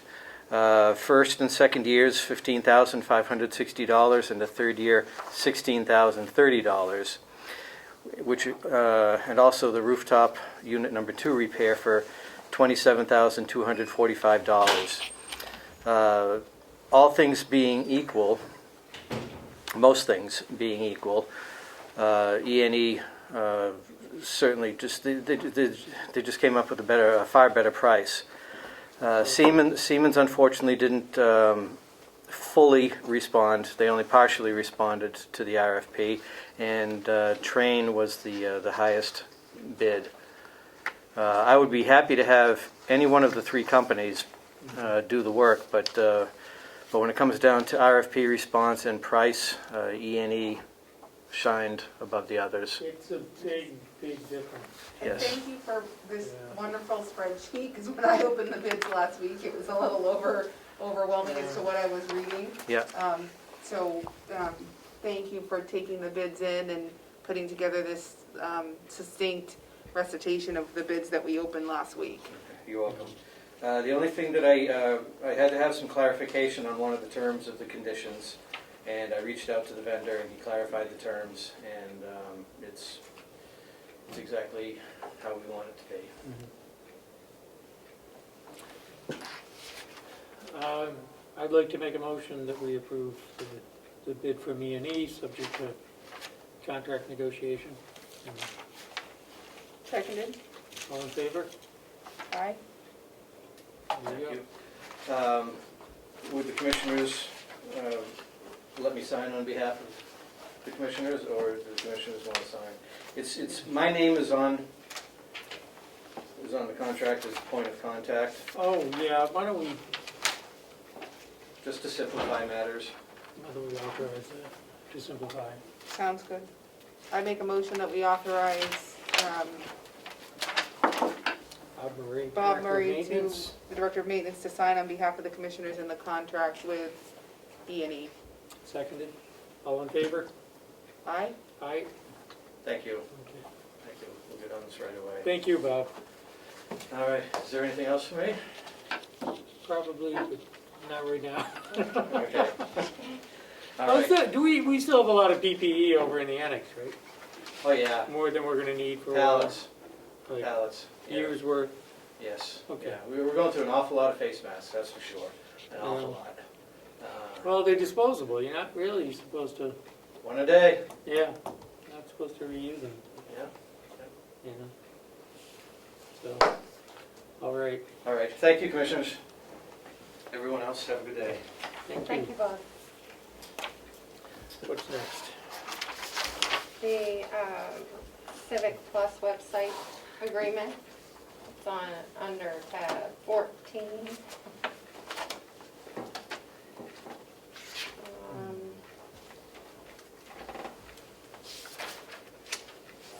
So I did send out in the email an explanation that we budgeted $3,000 for a redesign of the county website, and the price has actually come in at $4,500. Civic Plus offered to accept $3,000 upon signing of the agreement, and then to bill the remaining next year if that's agreeable or helpful. So I present that to you today, authorization to get started on cleaning up our county website. What are they going to do to clean it up? Well, the first thing they'll do is have a kickoff meeting so we can describe the issues that we're having with it, the things that we'd like to see functionally, it be able to do better searches, make things easier to find, More user-friendly. make it a lot more user-friendly. So many people have difficulty finding things that those of us that work with it every day have no issue with. That what's the big, but I'm hoping to bring in some public perspective as well as department heads and other employees here on campus to understand what the full issues are that people are having with it. And from that, we'll have a plan with Civic Plus on how to address those. We've already been looking at other websites, municipal websites, county and towns, that really bring us into 2021. So we have a lot of broken links. The search bar isn't very helpful. The employee portal was never set up, and I'd like to work with HR in getting that so employees can easily do fillable forms rather than making meetings and filling out paperwork, things of that nature. You spearheading this? or- Yes, I would be. That's, the Okay. website's part of my responsibility. It's in the job description. Yeah. Oh, that's right.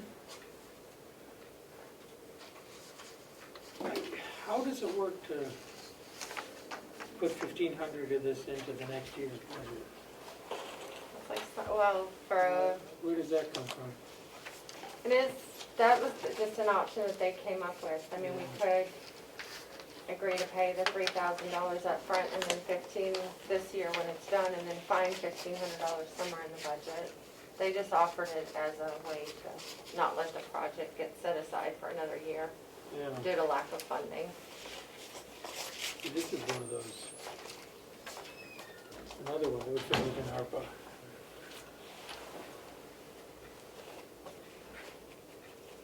I'm just So hesitant to say. should we we're hold gonna- off on it for another week to see what the Well, I think we ARPA need to do it. We absolutely need to fix the website, but I'm hesitant to say, let's roll it into next year's budget when we're gonna do the work this year. It's $1,500, we need to find the money to do it. They're our current vendor? Yes, they have been for years. I couldn't tell you how many. I would say So we have a At least larger, 10, 8 or 10? we have a master services agreement with them Yes, currently. yes, we have an annual maintenance agreement with them. And what do they do under that agreement? They keep our website up and running. And they offer support, training support that's free. So through webinars or anytime we have a question, we call them up and they're very responsive. Yeah.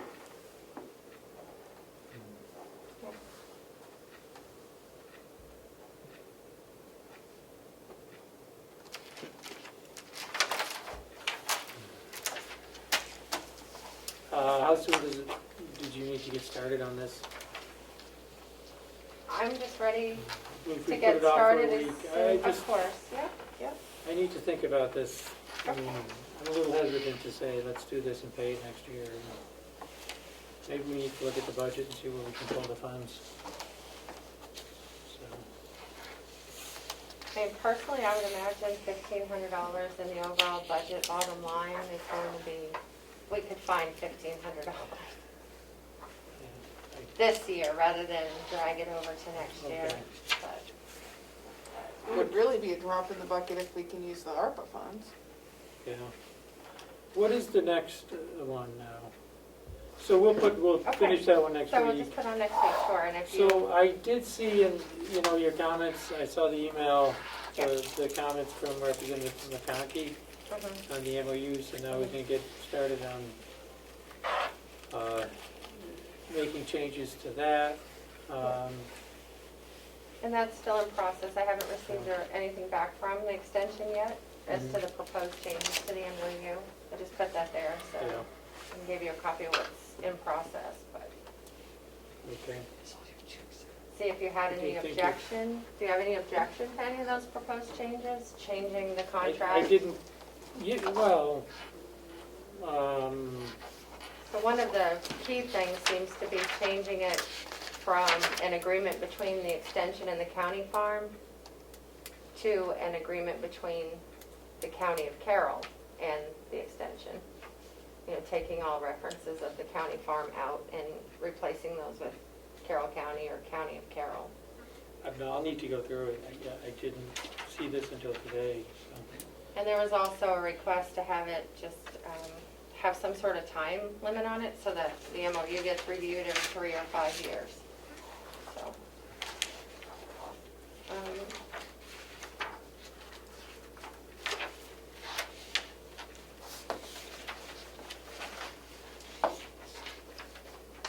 and then I just put the, These are the other MOUs we have with them? right, the other, Yeah. the MOU we sign every 6 years with the extension. There's a copy in there just for your review. Do you have Representative McConkey's comments? Or was that just in the email? Those were in the email. I had listed there was 5 or 6 comments.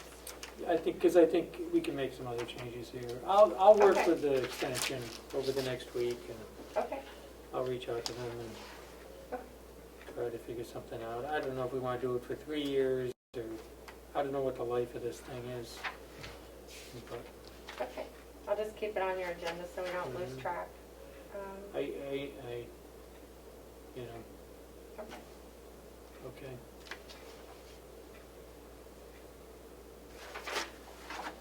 So the next thing on the agenda was the Arpa Committee. So at the delegation meeting, the last delegation meeting, the chair did not assign representatives to serve on your committee.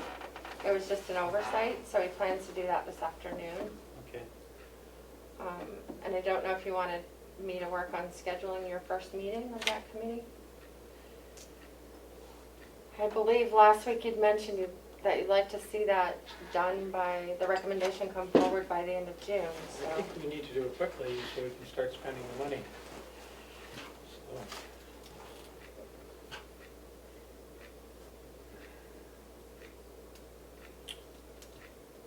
I think our new finance director, our CFO, not our finance director, but our new CFO will have to be part of that committee as well, but we can start meeting. So What are your thoughts, Commissioner Tesari, on when we should have our first meeting? ASAP, if we're accepting the money and Maybe we could have a meeting next Wednesday. Okay, Yeah, I'll see if I can get, and those will be public meetings. Maybe we can do it right after the commissioners' meeting, since we'll all be here. So, and it is the 3 commissioners, 3 representatives, the director of maintenance and the director of public works. That's what I have, and the CFO. and the the CFO. CFO will be joining once he starts, yeah. Okay, Yeah, the director of maintenance has to be on there. So, okay. Yep. Okay. We might add some people, but, yeah. And then we have this, the Annex Subcommittee. Who's on the Annex Subcommittee right now? I don't think we've ever, I don't think this year we've really solidified who you would like on the committee. I don't think we have. We've been waiting to see. So, I mean, certainly the director of maintenance, Yes. 1 or 3 commissioners, One, 1 commissioner. not me. I don't know that we need a separate subcommittee right now, though. If we have the Arpa Committee, because we'd be looking at Arpa funds as the best way to do something with the annex, so. So is it the board's opinion, on the RFP though, for the architect for the annex, would you like me to continue working with Bob Murray to bring that RFP just to the Board of Commissioners? I wasn't sure if this was happening in the Annex Subcommittee or the Board of Commissioners was going to solicit for an architect. Well, Bob said he needs to know what, before he can do the RFP, he needs to know what we're looking at doing in the annex. But have we decided that yet? So, and so I think that has to wait Okay. a little bit. Not long though, hopefully. Okay. Guess that Yeah. Commissioner Cesare, use that work. Works for me. And I did go downstairs and get an answer from the finance director about the document. Originally, it was supposed to be signed electronically by Chairman McCarthy. There was some technical issue with that, so the finance director was able to get a hard copy of it and print it. There is no emergency. It can wait until Commissioner McCarthy is able to come to the complex and sign the documents manually. So nothing needs to happen today. Was there a deadline for requesting the funds? She said it's not an emergency and not to worry about it today. So, Okay. that's, Does that answer your question, Commissioner Tesari, or Sure. do you have a follow-up? Since the document's gone, the treasurer's gone, doesn't really matter if I need a follow-up, does it? It would be good to know that deadline. Anyway. Any other business? the last thing I have is the administration building mask requirement. Yeah. There was the response from the registrar and the sheriff in your packet, and Super. didn't know if you wanted to take action because you held it last week for comment from them, so. What were their comments? They want to keep it. Until when? They didn't say. Indefinitely? I don't know, it didn't say. It said they were in favor of continuing the mask mandate.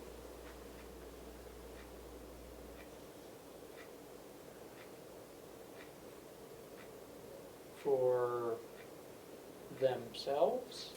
For the sheriff's department, the registry of deeds. Yeah. So again, if I'm a county employee and the person who sits next to me in finance doesn't have to wear a mask, but I have to wear one in the sheriff's department, am I an employee of the sheriff's department or am I an employee of the county? And why am I being treated and required to do something someone else isn't even required to do.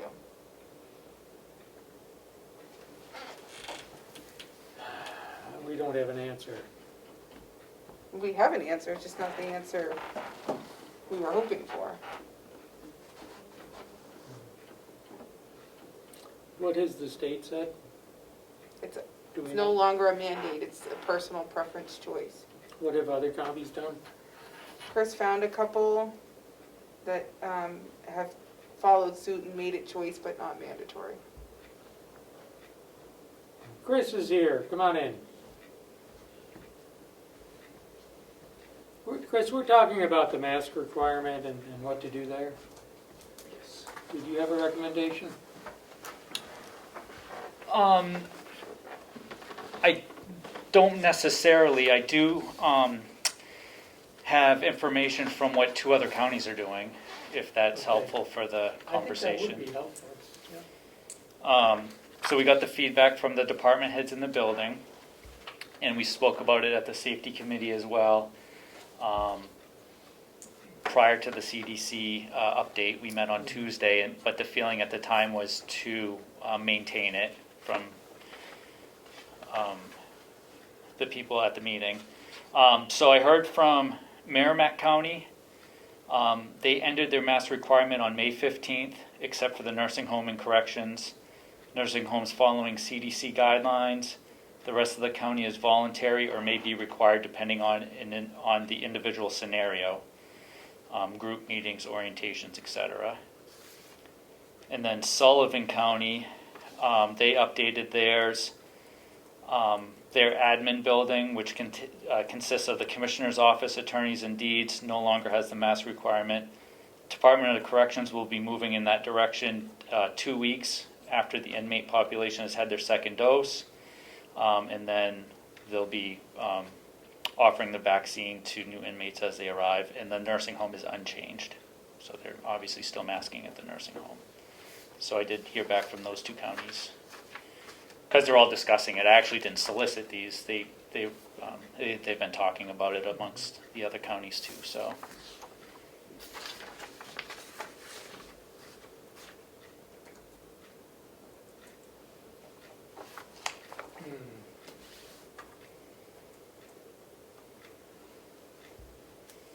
Do you have thoughts? I mean, I think there's several courses of action. We can keep it, which unifies us and makes it even so that the registrar and the sheriff are protected because they clearly feel it's necessary. I mean, if I had spoken to the sheriff or the registrar, I would have followed up with other things. I mean, in the sheriff's department, it's only them. It's not like they're letting the public in. There's only 2 people that interact with people at the window. Does they need it in the building, or is deputies wearing them in the car when they interact? As to the registrar, would putting up plexiglass so that there's a barrier between her employees and non be sufficient? Because my apprehension is to do different things in different departments. I don't think I think that's going to create squabbling amongst county employees, which I would like to limit. So my personal preference is if we can't find a solution that works for the sheriff and the registrar, would be to keep the mask requirement. But my personal preference would be to be in line with the state and the other counties, which is to make it optional, to give people the choice and to encourage people to wear them in settings that require it, such as orientations and large meetings. So that's my 2 cents professionally and personally. And I believe for the nursing home, even the CDC guidance would be different. And that should be followed. But that's a special situation. As to the jail, wasn't there more testing done and came back Yeah, I think completely? don't hold me to this, but I believe they're COVID-free right now, and the inmates have been offered vaccines. So, do you want to share your thoughts? I would love to. Okay. I would love to. My understanding is that the guidance is for people who have been vaccinated. That vaccinated people don't necessarily need to wear their masks unless they are going on an airplane or a bus or public transportation. And are we going to monitor people coming into the building who are and are not vaccinated? I'm uncomfortable making the carte blanche, you don't need to wear your mask, without having either that monitoring or, you know, when the mask requirement for everybody is gone is when I feel like we're probably safe. Well, But we're not gonna the have guidance is, people coming into the building to, so until that time, it just seems prudent to wear the masks. Because, I would note for the benefit of the record, you can walk into the DMV or any state agency at this point, and it's your choice. So if you go to the DMV, it's your personal preference for both employees and customers. If you walked into the Department of Health and Human Services, it's your choice for both employees and customers.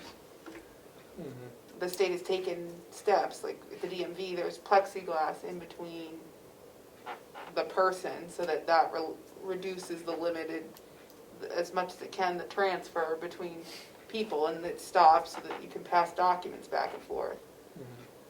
But all state buildings have become people's discretion as to whether or not to wear the mask. I think the hope is that if you aren't vaccinated, you're wearing a mask, and if you are vaccinated, you're not, you're making the choice what you want to do. But I don't know that anyone is standing outside and checking vaccination cards. In fact, I would know I don't that they're think not. we could. I don't think we should do that, and I think that would be an invasion of medical privacy, personally.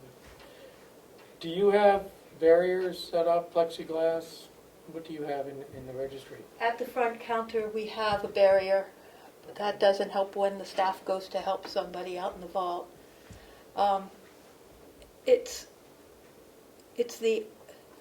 So are you saying that right now you could walk across the street and go into the state court building without a mask?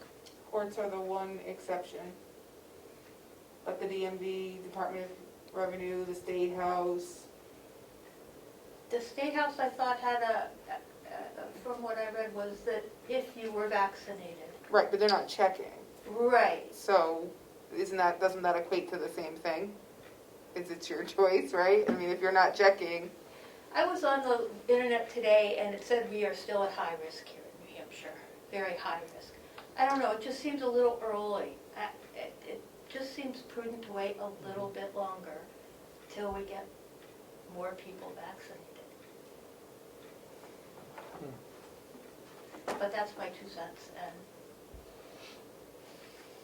And 2 counties out of 10 is not a good representation in my mind. That's 20%. Well, 2 responded. The other ones that didn't respond to the group email yet. I would just hate to see somebody coming in and infecting the folk, and we can't require the staff here to be vaccinated. Can't even ask them if they are vaccinated.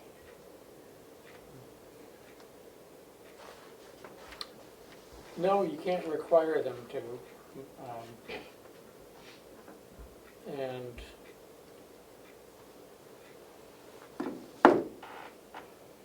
they say Commissioner that, Potts, what are your thoughts? I'm taking heat over here, knowing that I gave both my professional and personal opinion. Let's hear the chairman's. well, I made a motion last week, I know you did. so I'm not gonna do that again. But if you wanna make a motion, I would certainly accept one. You have thoughts on what we do with, My thought is if Departments Governor that want- Cuomo, if Governor Cuomo can lift the mask mandate as of today, which he's done, and that's, New York State. but more practically, what do we do with departments that want to keep the mask and an overall guidance that it's somebody's choice? So I would think in the nursing home, it's different.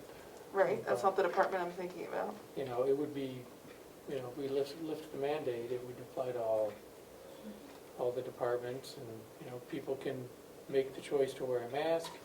People can be encouraged to wear a mask if, obviously, if they're sick. Everyone has the opportunity to get the vaccine, which is 97% effective. That's what the numbers are showing, so.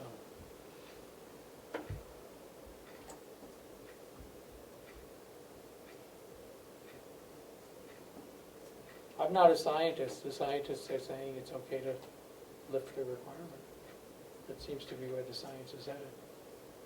Right, I hear you on that. I think you and I are personally in agreement it should be someone's choice. But practically, how does that play out in the county when we have elected officials who have not come out and said it, but I think that you can draw a conclusion, which is they believe they're autonomous and they're not going to lift the mask requirement. So what are we going to do with the complaints that come in that say, I work in this department, I don't have to wear a mask, and I work in that department and I do have to wear a mask? When we're all in the same building. May I speak? Yes. I didn't say that I would not. I wasn't talking about you, Rich.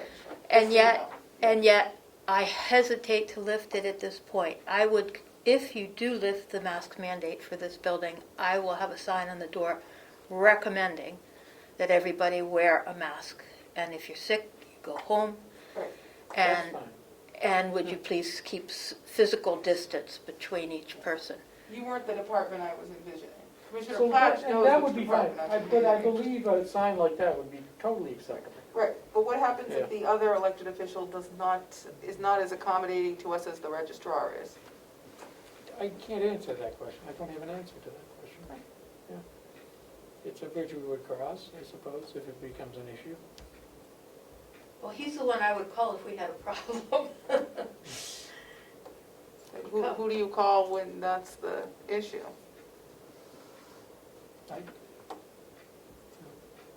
I'm not sure I'm understanding the question.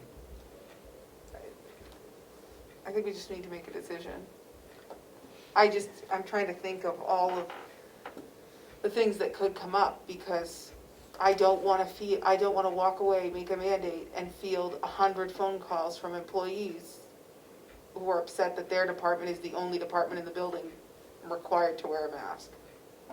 And I don't want to speak for other departments, like I can see the deeds and stuff, but I don't go on the other side of the sheriff's department. So as far as that's concerned, I don't know if it's so much for just our normal day-to-day, but I think, and please correct me if I'm wrong, I think the concern is the customer service, the people coming from the public into the building, and these two departments are the ones that deal with customers. I think the employees working amongst themselves when they're in their closed office spaces are unmasked. Is that what the sheriff said? Is that what he's doing? I didn't speak to him directly, so that's what I'm saying. Correct me if I'm wrong. I think the concern is, my understanding is, people coming from the outside in, providing service for them, and that being the wild card, more so than the day-to-day employee just working at their desk. Can we reach the sheriff and see what his current policy is? Sure. I can start in the chart. The chairman has his hand up. The other chairman. Oh. Chairman Avalani, do you have a question or a comment? Thank you, Mr. Chairman, members of the commission. I think handling it piece by piece would be in a better way, like if you just have the visitors have the choice, and then the employees can also have their choice when it comes to that.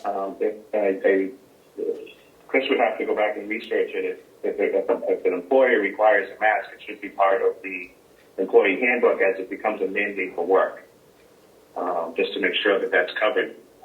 So you don't get complaints because this one has to wear one and this one doesn't have to wear one. Also, the nursing home does follow the infectious control, so they would be obviously on their own. And as for the sheriff, I think when they're dealing with people on the street or if they're going to people's homes, they should have the option of wearing a mask as well. So we don't want to take that away from them. Thank you, Mr. Chairman. Thank you. I just texted the sheriff to see if he responds.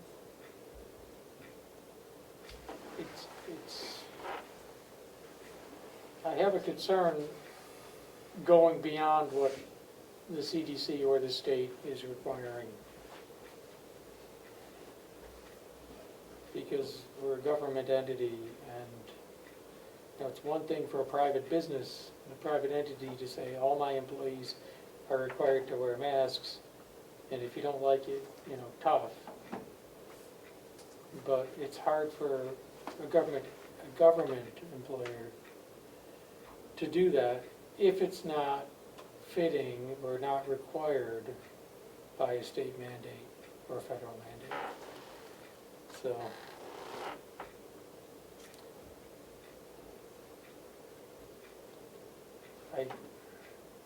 the DMV has lifted.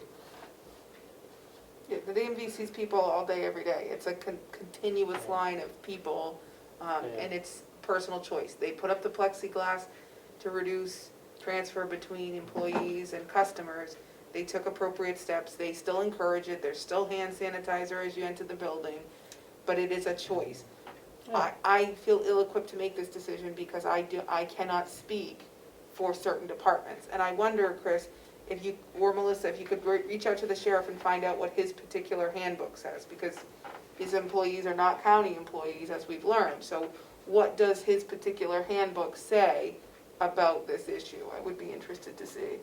Maybe we could take a step from the sheriff. And I have texted the sheriff to see if he's available right now, so. He is available? To ask if he is available right now, so. And I mean, I think we're talking about just interactions in this building. We're not talking about changing any procedures in their normal duties as far Right, as I'm only talking, we only pulling have people control over. over what goes on in the county building as I see it. And I only see it, people have put me in my place a number of times that I only have control really over the common hallways of the building and the finance office and HR. So the elected officials are autonomous and can do whatever they want is what I've been told on numerous occasions. So I'd be curious to see what the sheriff's handbook says, because they're not county employees.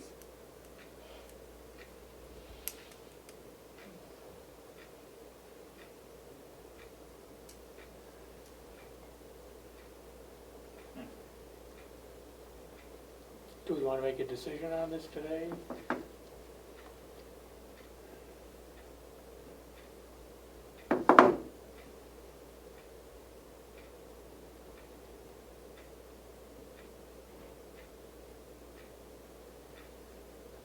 I don't know why you're looking at me, Mr. Chairman. You're the I'm chair. wondering if you want to make a motion.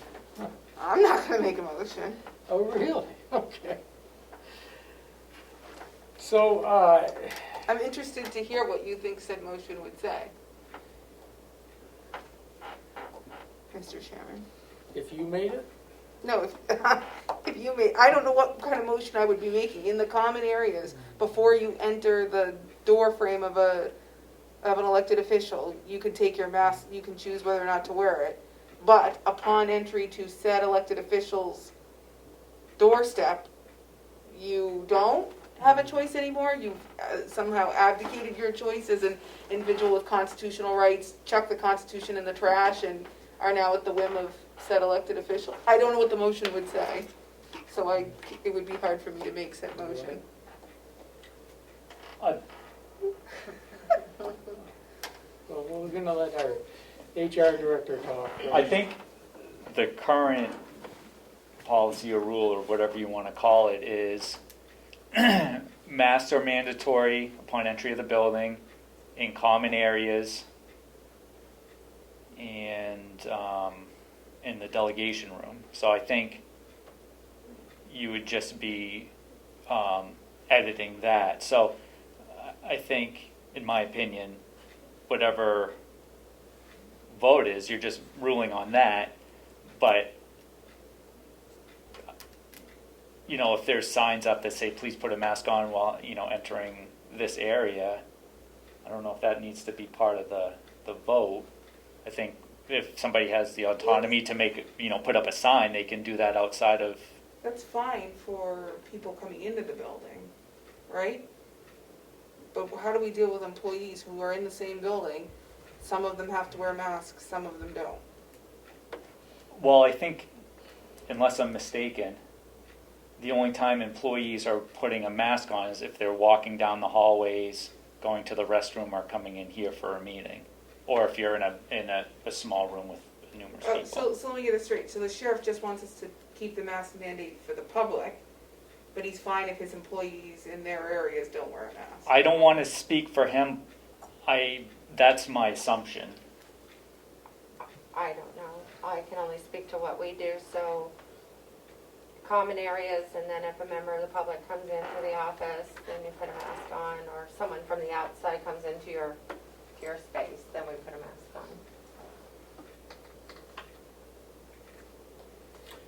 on.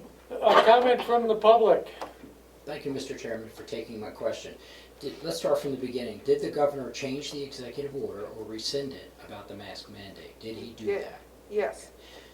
That original executive order gave you the authority to tell the public, which is in question, of course, but that's what they thought, that it's in question. So what if he's removed that executive order, what authority do you have to tell the public that they must wear a mask if that's been removed? He didn't remove it, he just he didn't renew it. That's what I mean. So it doesn't exist anymore. So what authority? You have control over the property, and you have authority over the employees, but I don't know how you... We don't have authority over the employees. We only have authority over the employees of the county.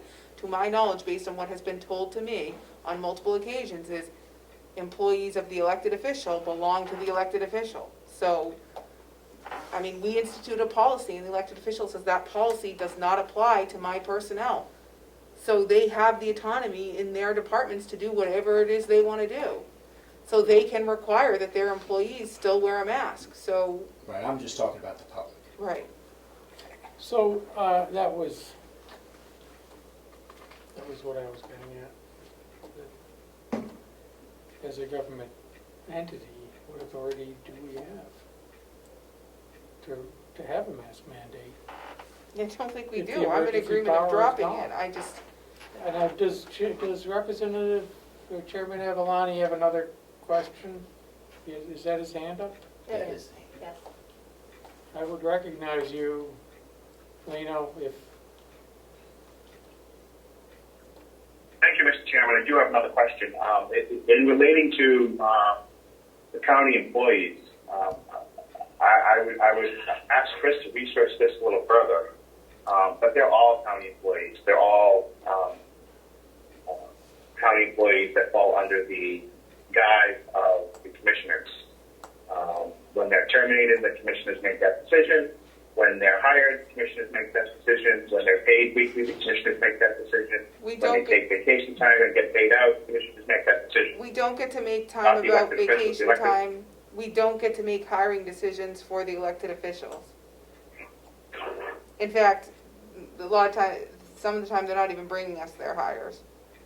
So, the elected officials have made it clear, they produced a lawsuit that said, we don't have the right to tell them who they can hire as elected officials. And the sheriff has verbally said he's not gonna follow the sick time policy. No, I agree. You can't tell us whether they can and can't hire, but you approve their hires. So they are your employees at that point. Don't approve them. When you say we approve them, what does that mean? If we don't hire them, You approve them to be added to payroll. You approve them to be added to benefits. You approve them to be added to retirement. You approve them to be added to the county employee system. Somebody has to say yes. The elected officials can't just go downstairs and say, we're hiring this person at this amount, and you're putting them on payroll right away. They have to come to you at some point to make that happen. At least I would think that should happen. one would think, yeah. I hear what you're saying.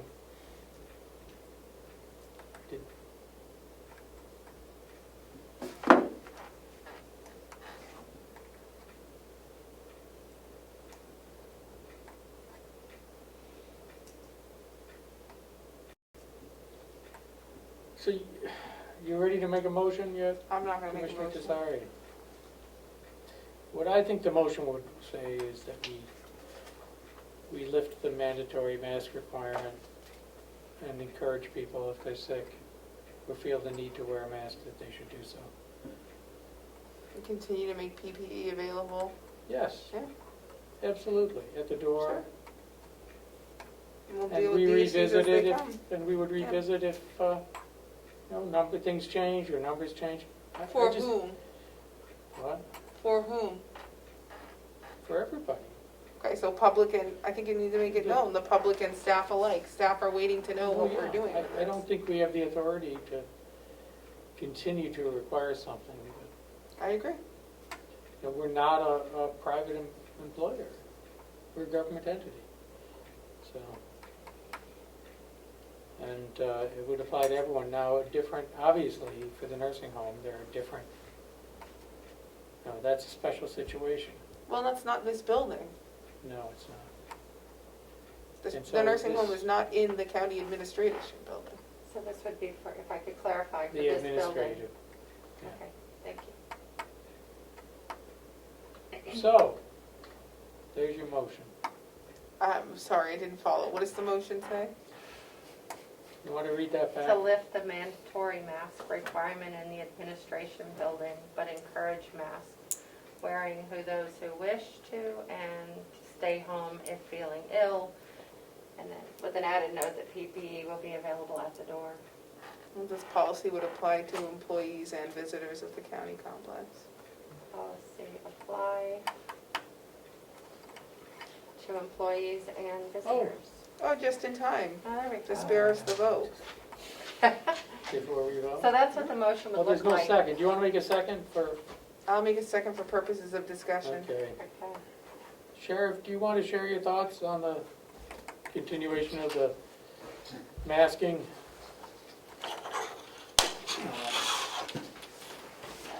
I mean, I'm kind of neutral on it. I've been vaccinated, so. The court across the street, they just renewed theirs till June 7th to wear the mask.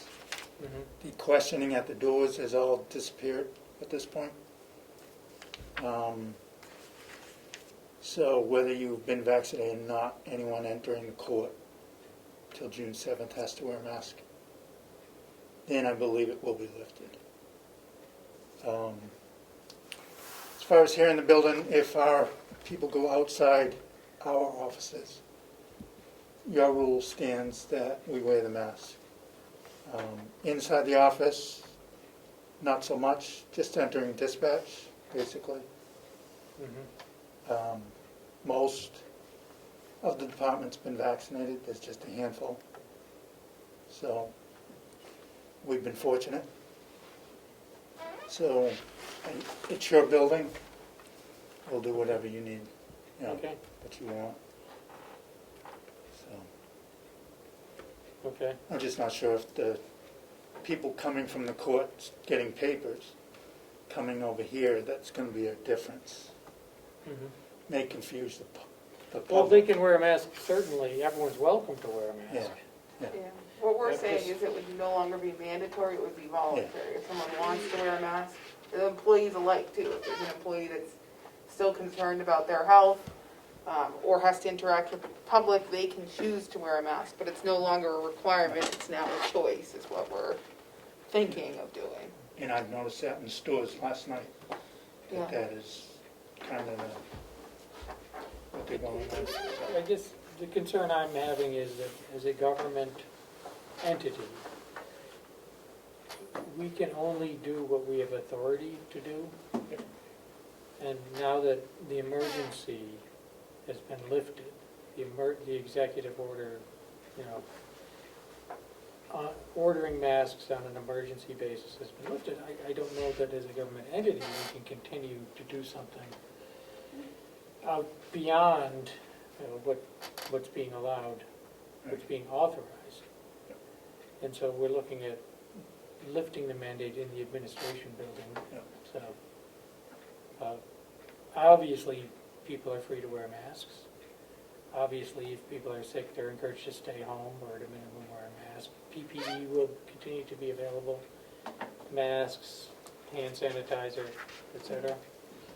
Yes, but what we don't want is squabbling. We don't want one department saying you have to wear a mask, another saying you don't, and then an employee making a claim that, why do I have to wear a mask in this situation? So if there is an elected official that is going to require that to be worn in their section, I'd rather just keep it for everybody so that we don't have to deal with the squabbling amongst departments. Yeah. So you and the registrar had responded to Chris's email. It seemed to be in favor of keeping them, so that we wanted to check with you. The registrar says she'll honor whatever choice we make for the building, so we just wanted to Yeah. confirm, because we don't want a million complaints from people who say they're being, they're doing it this way, this area. I mean, obviously, we don't have the authority to tell you what anyone outside the building, where they go, what they do is not our dominion. And my keeping it was only towards the public areas, because I can't say I do that in the offices, so I don't. Yeah.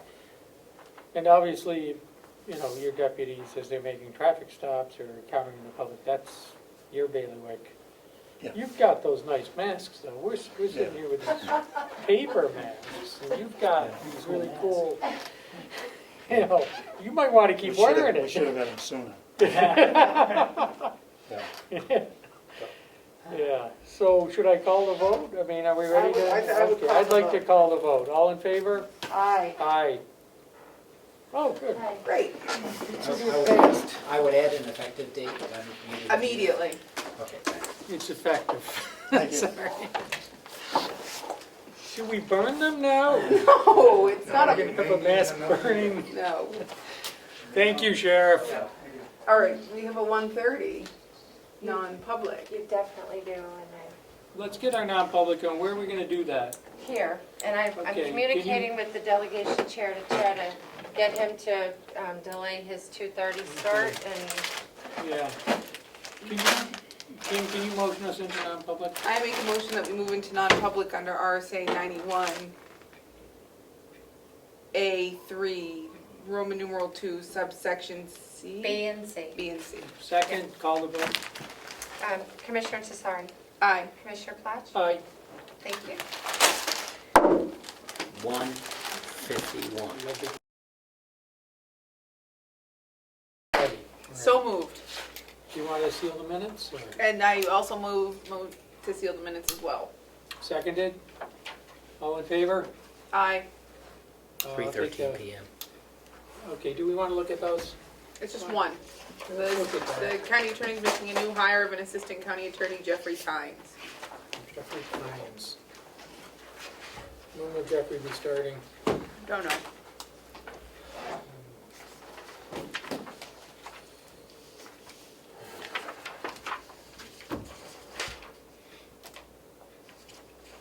Melissa, I assume you need me to sign this, found this in my mailbox. Yes, please, thank you. Well, that's interesting. I got the I roll, don't think Is there's roll calls from the anything last for us to meeting. vote on there.